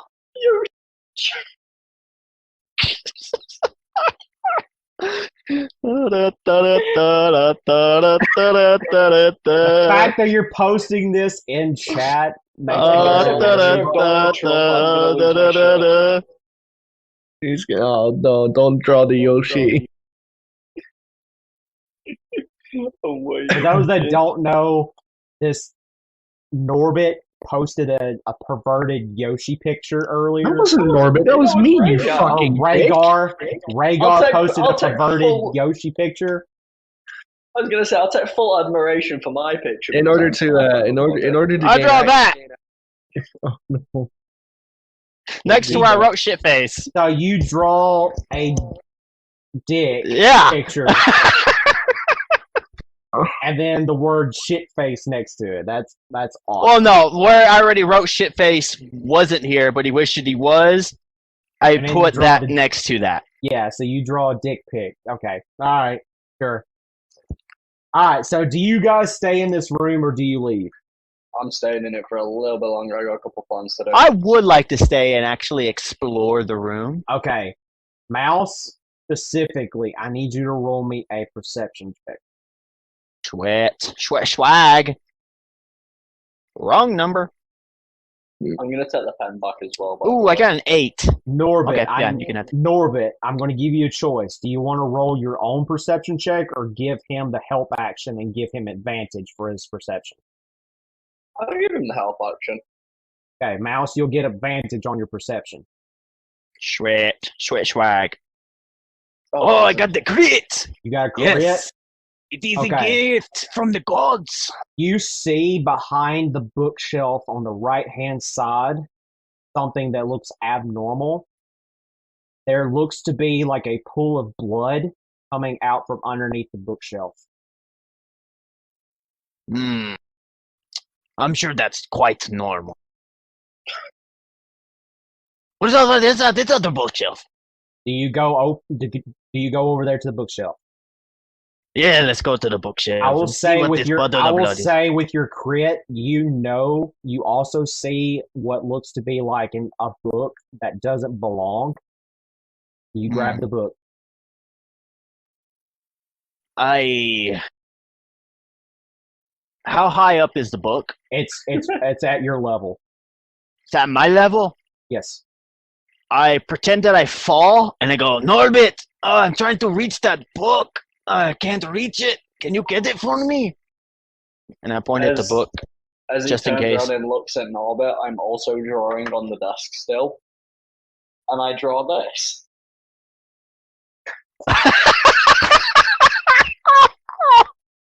I am not describing that. I am not describing that. I will bleep this part out of the podcast completely. All I'm gonna say, just imagine Kirby with a blonde comb over. Oh man, it is a presidential picture. It sure is. Oh my goodness! Is one of you going to pull the book or not? After I finish drawing that, I will go over and I will get Pigeon to pull the book out. Okay. Pigeon pulls the book. Pigeon pulls the book. The bookshelf starts to open up. Mm-hmm. It doesn't. I stab it with my gun. It's a door. You stab it with a gun. Nothing happens. Do you open it up the rest of the way? It's not a mimic. Don't worry. It's just moving on its own. Do you open it up the rest of the way? Yeah. Yes. Mouse. As the door opens, there is a small room on the inside. It's brightly lit up. It kind of looks like something straight out of Resident Evil. Inside of this room, you can see several of your clan members of different various types. Rat folk, mouse folk, rabbit folk, different types. Their corpses are laying all into this room, and they have been brutally chopped up and bloodied and tortured to the point to where they are unrecognizable unless you had known that this was your race. You're a fucking monster. That is fucked up. Agreed. We just went from 0 to 100 in like the snap of a Thanos finger. Oh yeah, I'm pissed. So now we definitely know that Adam is associated, or at least he doesn't like animal folk. Well, shit. Let's open that a little bit more. Do you want more to go fun? in? Now I gotta get serious. Do you want to go in and inspect this room a little bit further? Yes. Okay, roll me a perception check. Notice how the DM sounds a lot more depressed now that he's describing this. Yeah. This is the episode where things start dark. to get really, really real. Dirty 20. Dirty 20. Adam himself, just by you inspecting this room, is a complete freak. He takes the body parts off of these animals and uses them to create costumes and show off. He's a furry. Oh god. No. He doesn't wear them. Oh. He does not wear them. He creates he creates what, like expensive clothing with my friend's hides? He takes the hides and body parts. It's Cruella de Vil. He takes the body parts and hides off of your clan members, your race, and creates different outfits for rich people to wear, and he sells them on the black market. And you can also tell that with your 20, that the way that he does it, you can see on the right-hand side that there's various types of tools. It's almost as if that he gets a kick out of torturing this specific race, and he tortures them to the point to where that they beg for death. Is there any other races besides animal folk? No, it's all animal folk. Great. Oh man. But he gets a complete kick out of torturing these animal folk, and he tortures them to the point to where that they literally beg for their life to be taken, and then he finally does it and takes their body parts and uses them to distribute out as outfits for the rich folk in the city. I take a moment, I fall to my knees, and I begin to cry. All right. And I begin to pray. I need you to make a religion check before we swap over to Rhaegar. Oh yeah. Oh, too bad you're not there to do it, but oh, that's a thought. Thank you, Rhaegar. I got a 10. Okay, even with the 10, I will say that in your moment of sadness, you don't hear the full words that Father tells you, but you do hear 2 specific words that Father says to you. End it. Okay. After getting my the way that he social says distancing hug I will say, even Rhaegar. with a 10, that the way that he says it, it's almost as if you could feel Father's anger. You could feel his wrath, his distraught, his disgust at what you just saw. But but you're so saddened by what you see that all you hear is those 2 words. All right, so I am going to. Do I recognize any of the corpses by any chance? Roll me a perception check, and I will allow you to have advantage. I will allow you to have advantage on this because it is your race, and you do know all of your race quite well.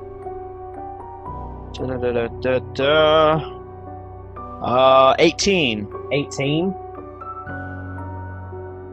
Mouse. One of them is your sister.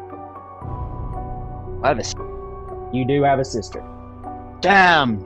I swore I was one of 2 boys.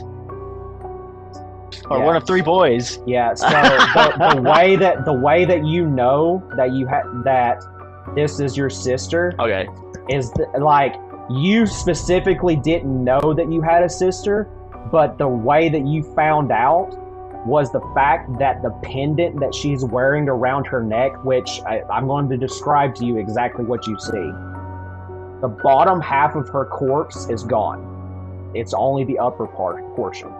She's hanging by her arms, tied by a rope. Her ears have been chopped off. And the pendant, the only piece of clothing that is she is currently wearing around her body, that is around her neck. The pendant is the same pendant of your family house. I'm gonna take the pendant. I'm gonna untie her and lay her down, and I'm going to cover her up along with all the other corpses. Okay. All right. So with that, we're going to swap over to Rhaegar while Mouse and Norbit is working on that. Rhaegar, at this time, the arena is starting to go. It's time for the arena to start. You see a huge crowd of people start to bustle in. They're surrounding the entire arena. There's people sitting down. They're all excited about this entire event going on. It takes a few moments before that things start to actually get settled in, but the moment that the event is live, you see up above you that giant box that had the arcane screen up above. You see what looks to be like the face of almost a man that looks too perfect. It's almost like that his facial features came straight from a poster, right?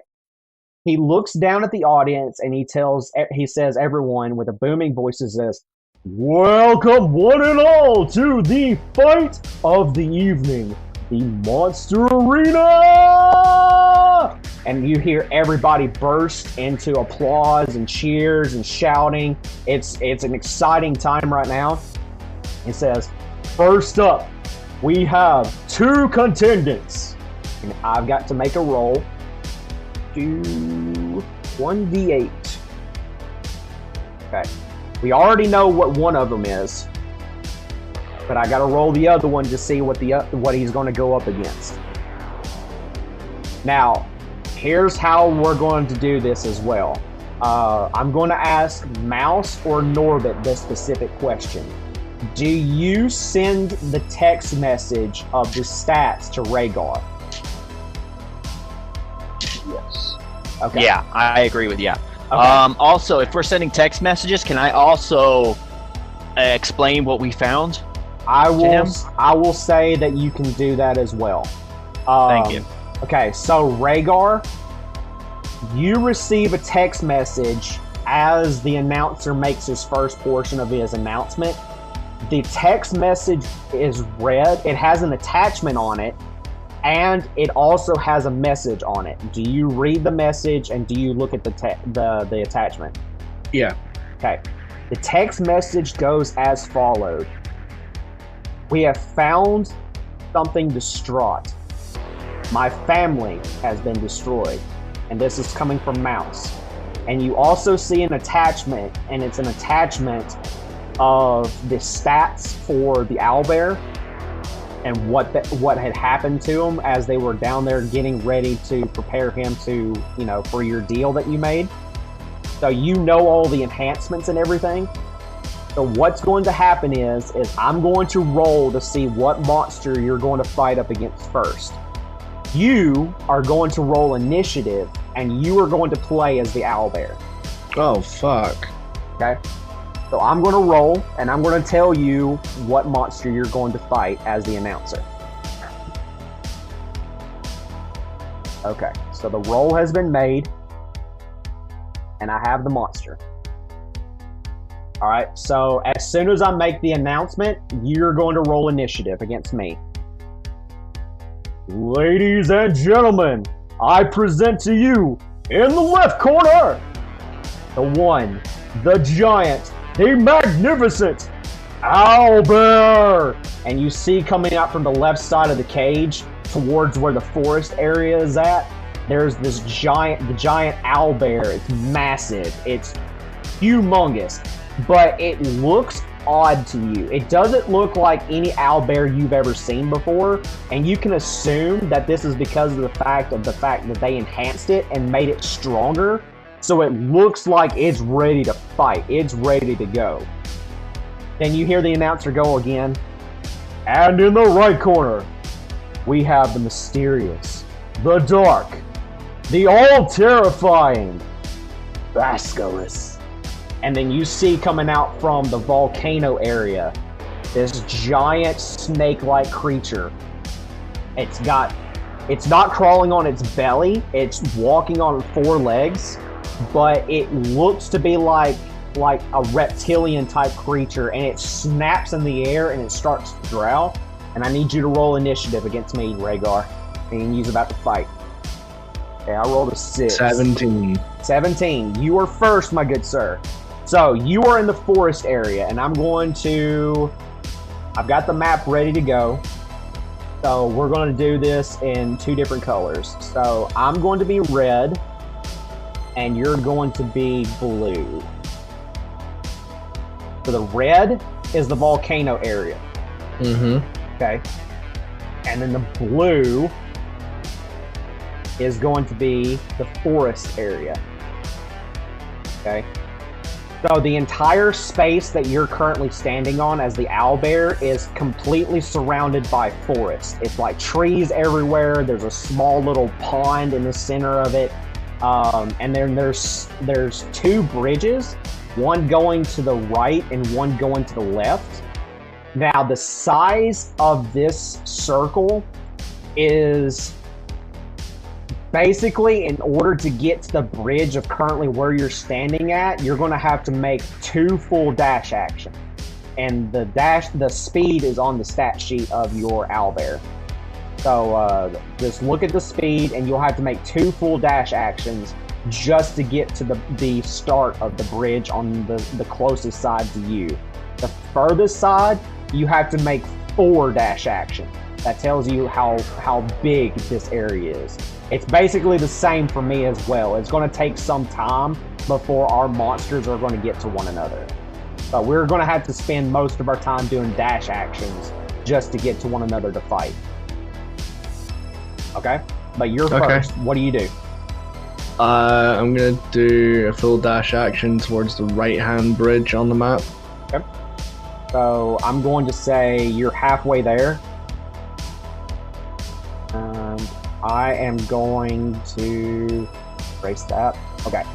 So I'm going to make a dash action myself, but I'm not going to head towards the bridge. Okay. And it's your turn. I don't even know what my options are apart from trying to fucking get closer to you. Yeah, so you have another dash action before you get to the start of the bridge. So the only thing you really can do is kind of just make your way towards me as quickly as possible. Yeah, I'm gonna do that then. Okay. So you're going to be at the start of the bridge, and it's a very simplistic bridge. There's nothing really fancy going on here. It's just a solid wood giant plank, basically, that leads across to the next section of the map. And the next section, I will go ahead and tell you, just without rolling perception checks to make this a little bit quicker, the next area you're going in is kind of like a desert area. So I'm going to make another dash action, and I need you as Rhaegar to roll a perception check.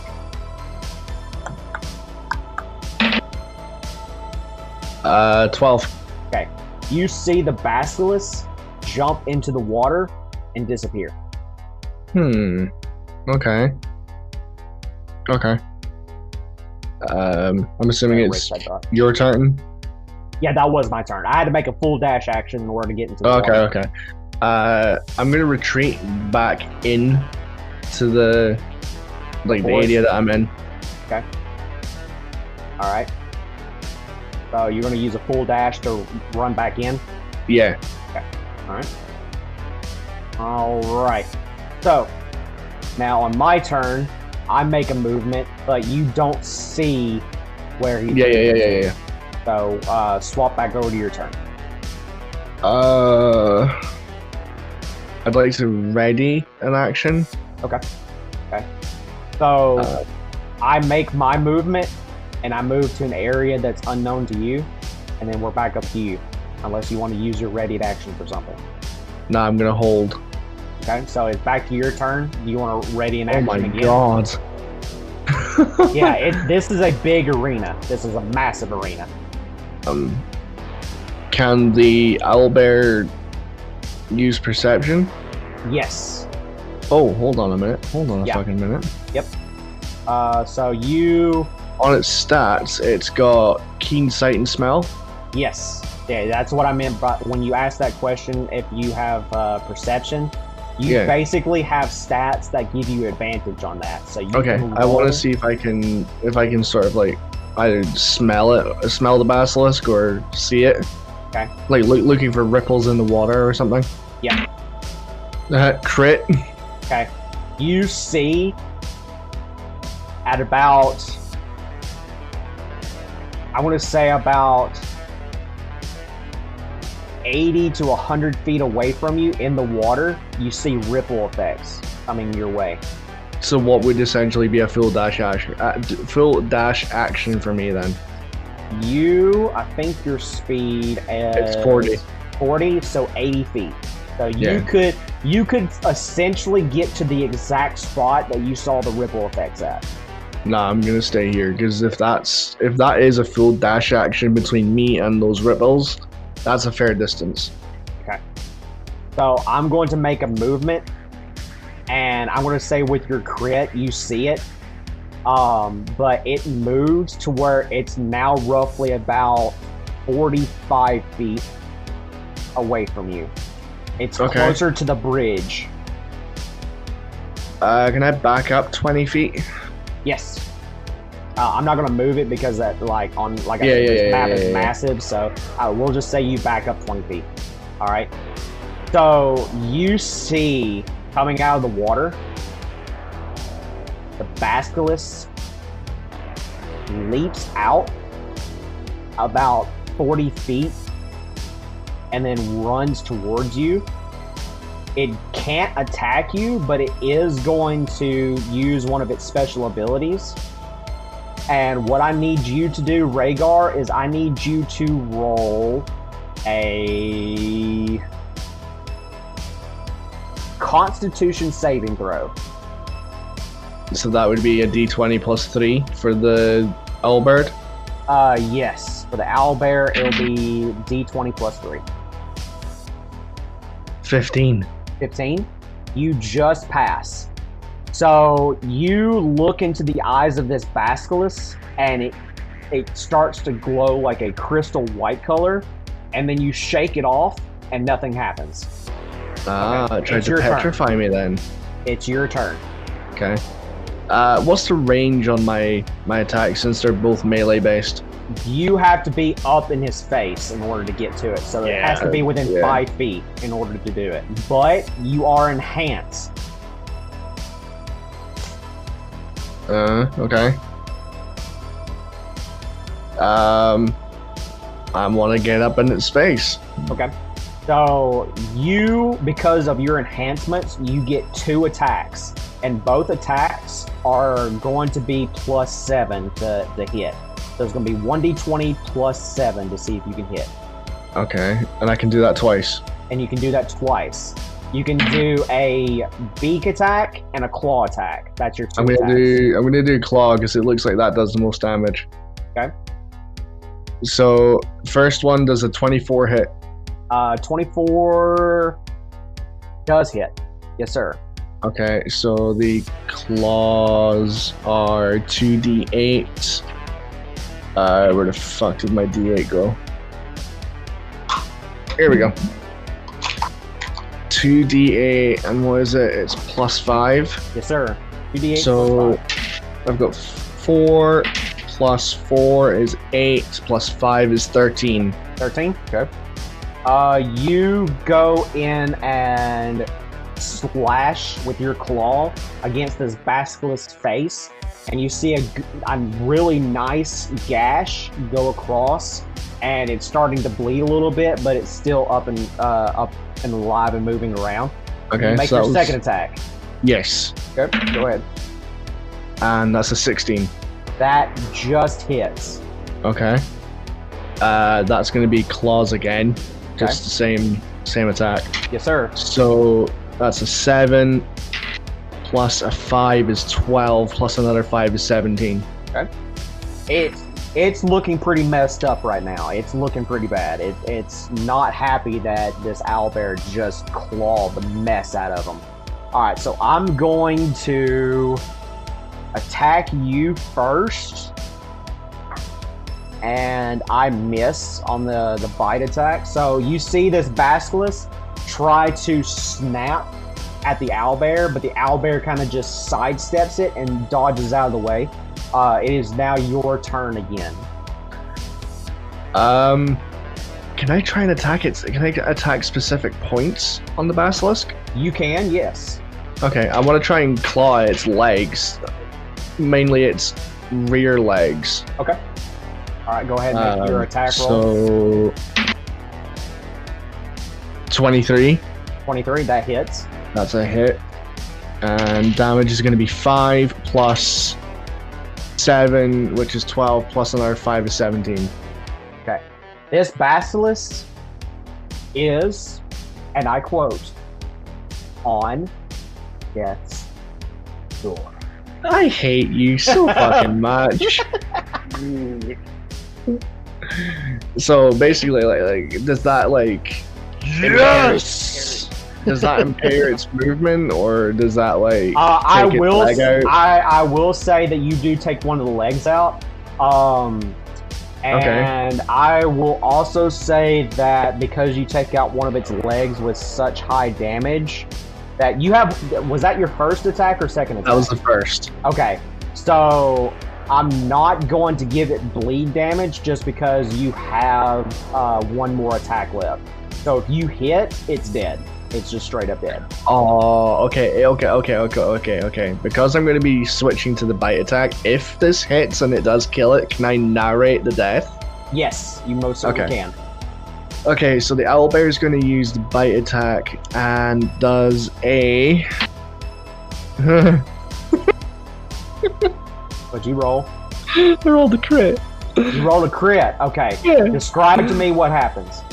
Okay, so as the basilisk sort of loses its footing, having just had one of its legs completely severed from its body, I'm going to say that the basilisk sort of tilts to one side and exposes its neck, like the main art, the vital, the critical parts of its neck. Mm-hmm. And the owlbear uses this as a moment of opportunity to go for the jugular and sinks the point of its beak not only through one side but through both sides of its neck, clamps down, and then pulls away, completely ripping its throat out, just watching it bleed out onto the floor. Beautiful. So you see all of this take place as Rhaegar, and you can't help but cheer and smile and clap that your owlbear just won. You see the announcer come back up, and he goes and looks at the audience and says, "Well, now that was some graphic content. Am I right, ladies and gentlemen?" And then you hear everybody just clapping and shouting, having a great time. For everybody who bet on the owlbear, congratulations. Your money has just now been doubled. And then you instantly see a bag in front of you, Rhaegar, magically appear, and it's a bag of gold. And whatever money you bet on just now got doubled, so they're giving you the double portion now. Yep, that's a tasty 400 gold there, ladies and gentlemen. Okay, and he says, now it's time for you guys to go in and place your next bets. The owlbear stays, but who is it going to fight next? We shall see momentarily. Place your bets, everybody! And then you see in front of you that this card pops out, and it says owlbear as contestant 1, and it shows question mark as contestant number 2. So how much do you bet, and who do you bet on? Okay, so if I bet on the owlbear and the owlbear wins in this round, the money is therefore tripled, because you said it increases. Yes, it increases per round. Yes. Okay.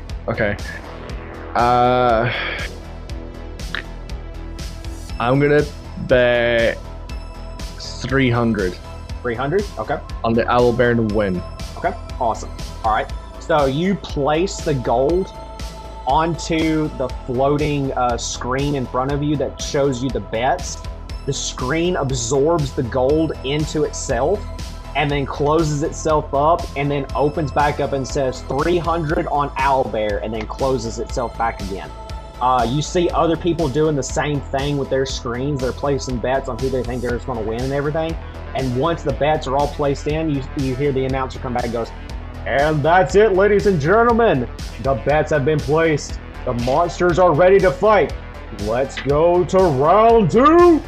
And then now I'm going to roll to see who you fight next. I swear to God, see if it's that fucking blue dragon. I'm going to... I'll cut my own balls off. Oh, no. You already know from what Mouse and Norbit told you that the blue dragon will not show up until the very last of the fights, period. Okay. You just want to hope it's not the Anki. Alright. Nah, so, the Ank, I know how to kill an Ank, don't worry. Alright. So, you specifically see the owlbear, it like this green mist surrounds it, and then it goes away, and it looks healthier now. So it looks like that they healed it, basically, for any damages it might have took. Which I don't think it took any damage. It didn't take any damage, but it's one of those things that they do it anyway. Yeah. So they heal it to put it back in full health. Got you. But the announcer comes back up and says, "Our first contestant is the winner of the last round, the owlbear." And you hear everybody start to clap and cheer and whoop and everything. And then you hear the announcer go, "Our next contestant is one that I personally would never want to mess with in my life. It's kind of weird. It's kind of wet. It's the water weird." And then you see out of the water, comes this, like, it's not snake-like, but it looks to be like if it was made out of a solid form, it would be snake-like, but it's made out of pure water.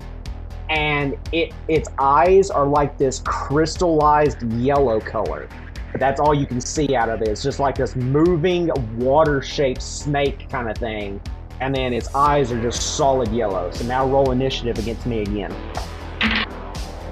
What'd you roll? 14. You rolled one higher than me. Alright, so you are first, my good sir. Alright, so as the battle starts, however, the arena shrinks. You can feel the arena start to slowly move in towards itself, and it gets smaller. So now the arena is roughly about the size that now one dash action would be enough to get further in, than you would before. So instead of 2 dash actions now, you only have to do 1 in order to get to, like the bridge and all that other stuff. So for those of you listening at home, I'm in danger. I'm in danger. All right. So what do? It's your turn. Fucking need to take a minute to think about how I'm gonna kill a fucking water weird. I have an idea, but I don't know if I can physically do it. Okay. Where is the water weird? Is it the red dot? I will mark it on the map. So you said it's made out of water, right? It is made out of water, yes. Yeah, I've got an idea how it is made out of water. Can I pitch something though? Can I pitch something to Mayhem? Is that okay? You can text it to him if you would like. Okay. Right, the water weird. How's the owl bear gonna get a text message? No. You as Rhaegar will get the text message, and you can kind of like go from there as to how you want to handle that. Because essentially, like, let me think of how you're gonna do this. Actually, no. Essentially, you're right. So you could text Rhaegar as to the strategies to try to beat the water weird, but the chances of like you getting the owlbear to kind of like, no, I got an idea. I got a perfect idea. I got a perfect idea. Okay, here's how this is going to go down. Mouse, you can text to Rhaegar as Rhaegar is texting you about how to defeat a water weird. Rhaegar, I'm going to allow you to do one of the following rolls to see, get to your stats. Speak with animals. You will either do animal handling or survival for your rolls with the owlbear. However, Chroma is technically with you right now. Okay, so for those that have been listening and been wondering where Chroma's been this entire time, he's there with Rhaegar. We just kind of left him on the side. Yeah, we glossed over him. We kind of glossed over him because like he hasn't really done much to contribute to anything. But here's his time to shine. Here is his time to shine. Chroma just so happens to be proficient with nature. So you can choose. That's funny. So am I. You can roll as Rhaegar to roll an animal handling or a survival check. Or you can have Chroma roll a nature check, and he's proficient in it, and do that. Well, that's funny because I'm proficient in survival, nature, perception, athletics. So I don't see very much of a difference. Okay, so it's up to you then. Okay, speak with animals. If I was to cast that, how would that work out for me? It would be animal handling, so it would be... Okay. Oh, no, you're casting the spell Speak with Animals. Okay. Yeah. I forgot you had that. You sly dog. Alright, Speak with Ladies Animals. and gentlemen, this is the moment we've been waiting for. I forgot that you had that. Ba-ba-ba-da-da. Speak with Animals. You gain the ability to comprehend and verbally communicate with beasts for the duration. The knowledge and awareness of many beasts is limited by their intelligence, but at a minimum. Beasts can give you information about nearby locations and monsters according to whatever they can perceive or have perceived within the past day. You might be able to persuade a beast to perform a small favor of you at the GM's discretion. Okay, so here's how this is going to work. Bollocks. You can cast Speak with Animals. However, you're going to make 2 rolls. Oh, fuck. Okay. You're going to roll an Arcana check to see if you can manage to cast it without being caught. Okay. Then the second roll. If you manage to succeed in your Arcana check, you are then going to roll for the animal handling roll to see if you can communicate to the owlbear efficiently from your distance of what you want him to do to defeat the water weird. So all of this comes down to what you and Mouse communicate over text. Wait, why does Mouse have anything to do with it? Because Mouse has fought this thing before and can give you information as to how to defeat it easier, depending on how well you roll in communication. Okay, let's switch that up a little bit. Let me be the one to contact Mouse, and I will put my text message into the text chat in the Discord. Okay. Yeah. So also put the terrain that we're dealing with. Okay. So Rhaegar, first off, roll a communication roll, 1d20. No modifiers. 14. 14. Okay. You are slightly successful, so you're not going to be able to get the full message across because of the distance between you and Mouse, but you can get the basic information down. I'm going to get a choppy text message. You're going to get a choppy text message, basically, yes. Strange. It's going to come in like bits and pieces. Yeah, I'll tell you what portion of his text you're going to get. Okay. So out of that message Rhaegar just sent to you, Mouse. That is a chop. That's it being choppy. Oh, okay. That does seem very choppy. Well, I with it being choppy, I'm going to say that you can have all of that except for the terrain. So you can say Mouse fighting a water weird, effective strategy or no. All right. So I'm going to take into consideration that. Because it still sounds like he's asking me what's an effective strategy or no. So I'm going to text back. Roll a communication roll first, 1d20, no modifiers, and then that will determine. I'll say what I'm gonna roll to, or what I'm gonna say too. Yeah. So that'll be a 10. 10. Yours is going to be worse. Yours is going to be much more choppy than Rhaegar. Oh God! So all right, whatever you type, I'll tell you how much of that gets to Rhaegar. Ladies and gents, I'm starting to feel a little bit less confident with my ability to kill this thing. If 3-foot Mouse can kill it, I'm sure an owlbear can. I have no idea if I'm spelling this right. Oh my God. Yeah. This is what I sent. Okay. So I'm going to read it to myself first, and then I'm going to tell you how much of it actually gets communicated to Rhaegar. Okay. So out of that text message you just sent to him, the only thing that he gets in the text is treat it like actual water. It conducts electricity. Get it on land. Damn. Okay. I cast Speak with Animals. Okay. I need you to roll an Arcana check. Let me pull up my character sheet real quick. Alright, so you're going to spend one spell slot, and you're going to cast the Speak with Animals. Oh, I cannot be any happier right now. What did you make? I rolled a crit, and I'm really happy because it's not often that Rhaegar rolls a crit and he's happy. Okay, you definitely needed it. Okay, so you spend trust me. Had you rolled bad, I'm gonna go ahead and tell you now, it would have been classified as you cheating, and it would have been bad for you. Just say shit, you would have lost all your money. Who knows what'll happen? You crit. You managed to cast Speak with Animals, and the owlbear senses your presence. Okay, so it knows that you cast a spell on it. All right, nobody notices that you've done this though. Okay, so now what I need you to do is I'm going to need you to roll basically an animal handling check. Shit. Okay.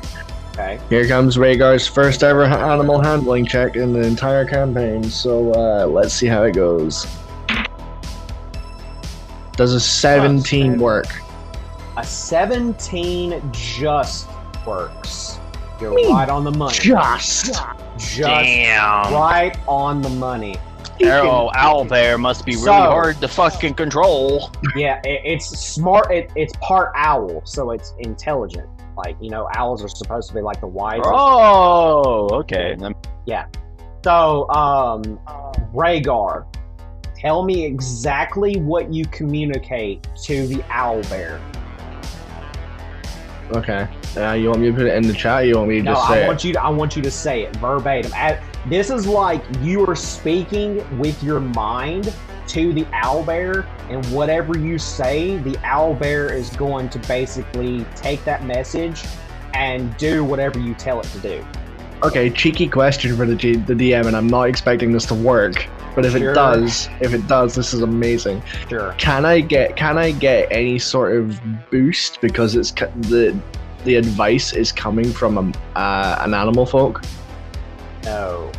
Like if I tell the owlbear that this is coming from Mouse because he's technically met Mouse. No, it's because you're the one casting the spell and you're the one relaying the message. So it's only going to obey you. It's not going to obey Mouse. Yeah, but because he's met Mouse, he's met the person who's basically the origin source of this advice. I'm still going to say no. Damn. Okay. I'm gonna tell the owlbear that the most effective way to kill this thing is to get it on land. It's an absorbent creature, so make use of any land that you have around you. Okay. You hear the owlbear in your mind hoot back to you, and yeah, it hoots back to you. So here's how this is going to work. So, you are going to be the one controlling the owlbear, right? Yeah. You are currently in the forest area. You have two options. You can, one, fight it with advantage on the current land you're standing on, if you can manage to convince the water weird to fight you face to face on land.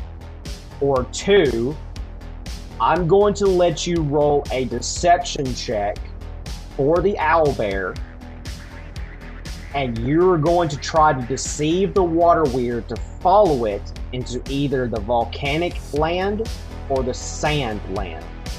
Okay. Which one do you want to do?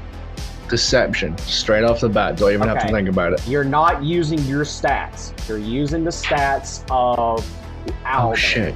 Oh shit. So, hold on. Let me pull up the stats, motherfucker. Well, it doesn't have the ability stats like a normal character does. That's why I'm looking at your stats right now. So it's going to be a wisdom, isn't it? It's going to be a charisma. So you get a -2 on charisma for the owlbear. Mistakes have been made, ladies and gentlemen. Shit. What do you want to do? Do you want to roll the deception check, or do you want to risk it and fight it on your own territory? Okay, before I make that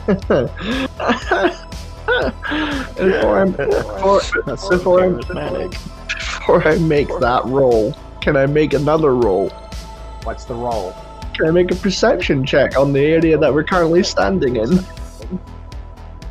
Again, looking for something very specific. You're making a perception check for the owlbear on the current land you're standing in? I'm making a perception check on the woodland area that we are currently standing in. Okay, you're going to be making that for the owlbear. And perception is, I believe...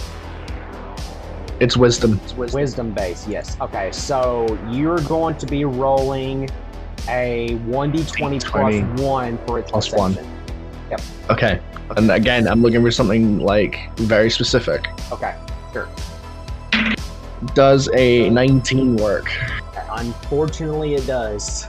Okay. What do you I want to know whether the ground on which we are standing on is firmly packed dirt, or if it is ever so slightly dusty and gravelly and dry. Not as dry as a desert and not as sandy as a desert, but you know how You're currently in the forest area, so you can assume that it is roundly packed dirt. It's like you're actually walking into a forest. Right. Okay. So there's like very little dry dirt debris on that can be kicked up by your feet as if you're running through it. Right. In order for you to be able to do that, you have to go into the sand or volcanic area. Okay. Oh, boys, I fucking love you, and I swear to God, I really want this to work. But you got this, dude. Okay, I'm gonna roll deception to try and get it to follow me into the sand area, and I swear to God, if I fail this, I'm gonna be fucking devastated. Okay, roll me your deception. Does a 15 work? That's with the -2. I rolled a 17. With the -2. Yeah. Okay, give me a second. Oh, come on. You son of a bitch. The water weird. You son of a bitch. Suddenly starts to walk on dry land. Yeah! What do you do? Ladies and gentlemen, this is the moment you waited for. What do you do? You are currently, you're nearest to the desert area. You have about, I'm going to say about 60 feet before you actually get to the desert area. So do you full dash action? I want to get as far. Okay. I want to get as far into the desert area as I can. The arena has shrunk. So with the full 60, you're going to be in the desert area. No, full 80. Oh, your speed's 40. I got a speed of 40, motherfucker. I'm not Rhaegar. Gotcha. I'm an owlbear. I got you. Okay, so you're going to be a little bit ways past the bridge then. Damn right you are in the desert area. Okay. The water weird is going to jump back into the water and swim towards you, and then jump back onto dry land onto the sand area. Okay. It is roughly about your full speed near you. So you have to take your full movement in order to get to it. Okay, can I make a movement action? Not a dash action, just a regular movement action. Dash action just means that you use your entire turn to move faster. So I want to make a movement action southwest diagonal down to the left a little bit. I want to go 40 feet so I can I'm closer to the center, and it has to come away from the water. Okay. Got it. Let's say, for those that are listening, for the picture that I've sent them, there's like these giant fire pillars that are in the middle of the platforms. They don't actually exist in the story. For him, it's basically he's standing behind this giant fire pillar that's centered into it. Just roughly of where it's at. But yeah, you managed to move pretty much dead center of the island of island of sand. I'm going to make a full dash action right to your face. Oh God. Turn. Okay. I can't attack because I used the dash action. So yeah, I get that. Question for the DM: does an owlbear have wings? No. Fuck. The only part of it that's actually owl is its head. The rest of it is like a bear. Okay, that's a little bit problematic. Yeah. Think of it like a bear covered in feather. Yeah. Think of it like that. Right. Okay, this might still work then. It might still work. I want to dig one of my my front paws into the sand, and I want to use my full strength to shovel as much sand onto this water weird as I can. Okay. What I need you to do is I need you to roll a strength check for the owlbear. Okay, give me a second. Because every time a new message comes down into the chat, it pulls me away from the stats for the owlbear. Okay, so it's a D20 plus 5. Yes, sir. D20 plus 5. I can't That's math. how our owlbear's currently looking at Tony. Alright, what did you roll? Okay, 18. 18. Okay. And do I need to roll anything? Okay, does that hit to begin with? Okay, I'm going to tell you exactly what you're about to be allowed to do with an 18. Oh, shit. You're going to be able to shovel the sand onto the water weird, and you're going to be able to take 2 full turns of attacking this water weird without the water weird reacting to you. Oh, shit. So it's technically prone. It's technically prone. So what you're going to do is you're going to attack your multi-attacks for this turn, and then I'm going to skip my turn. Okay.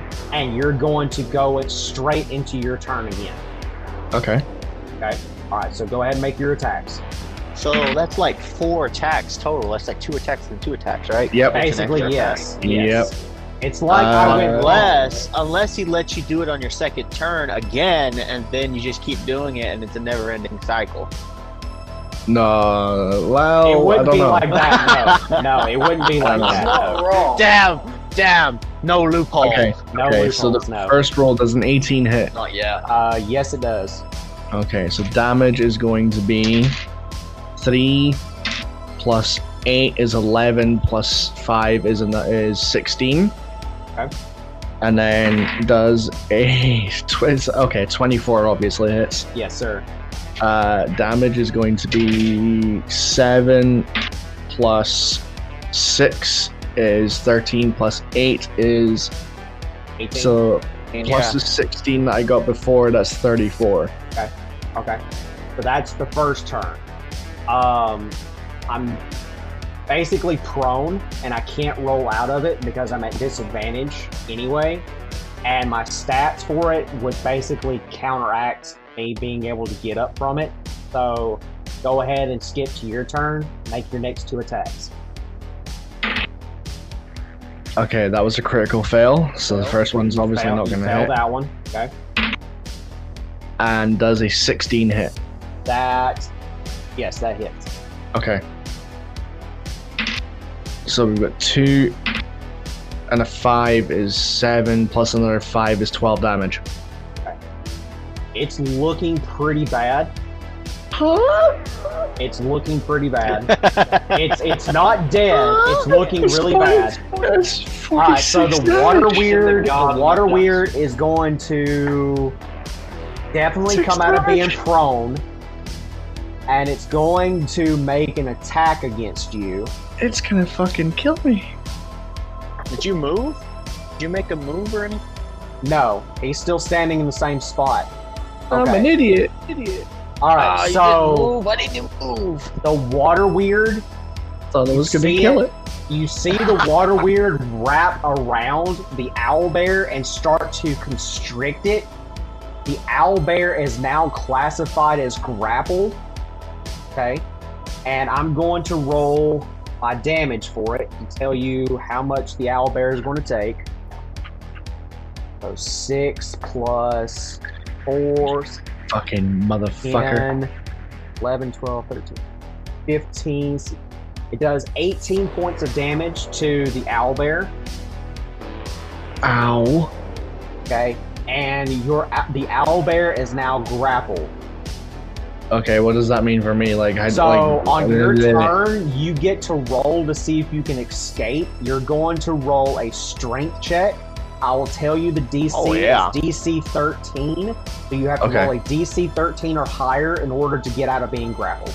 Okay. So you need to roll at least an 8 or higher. Yep.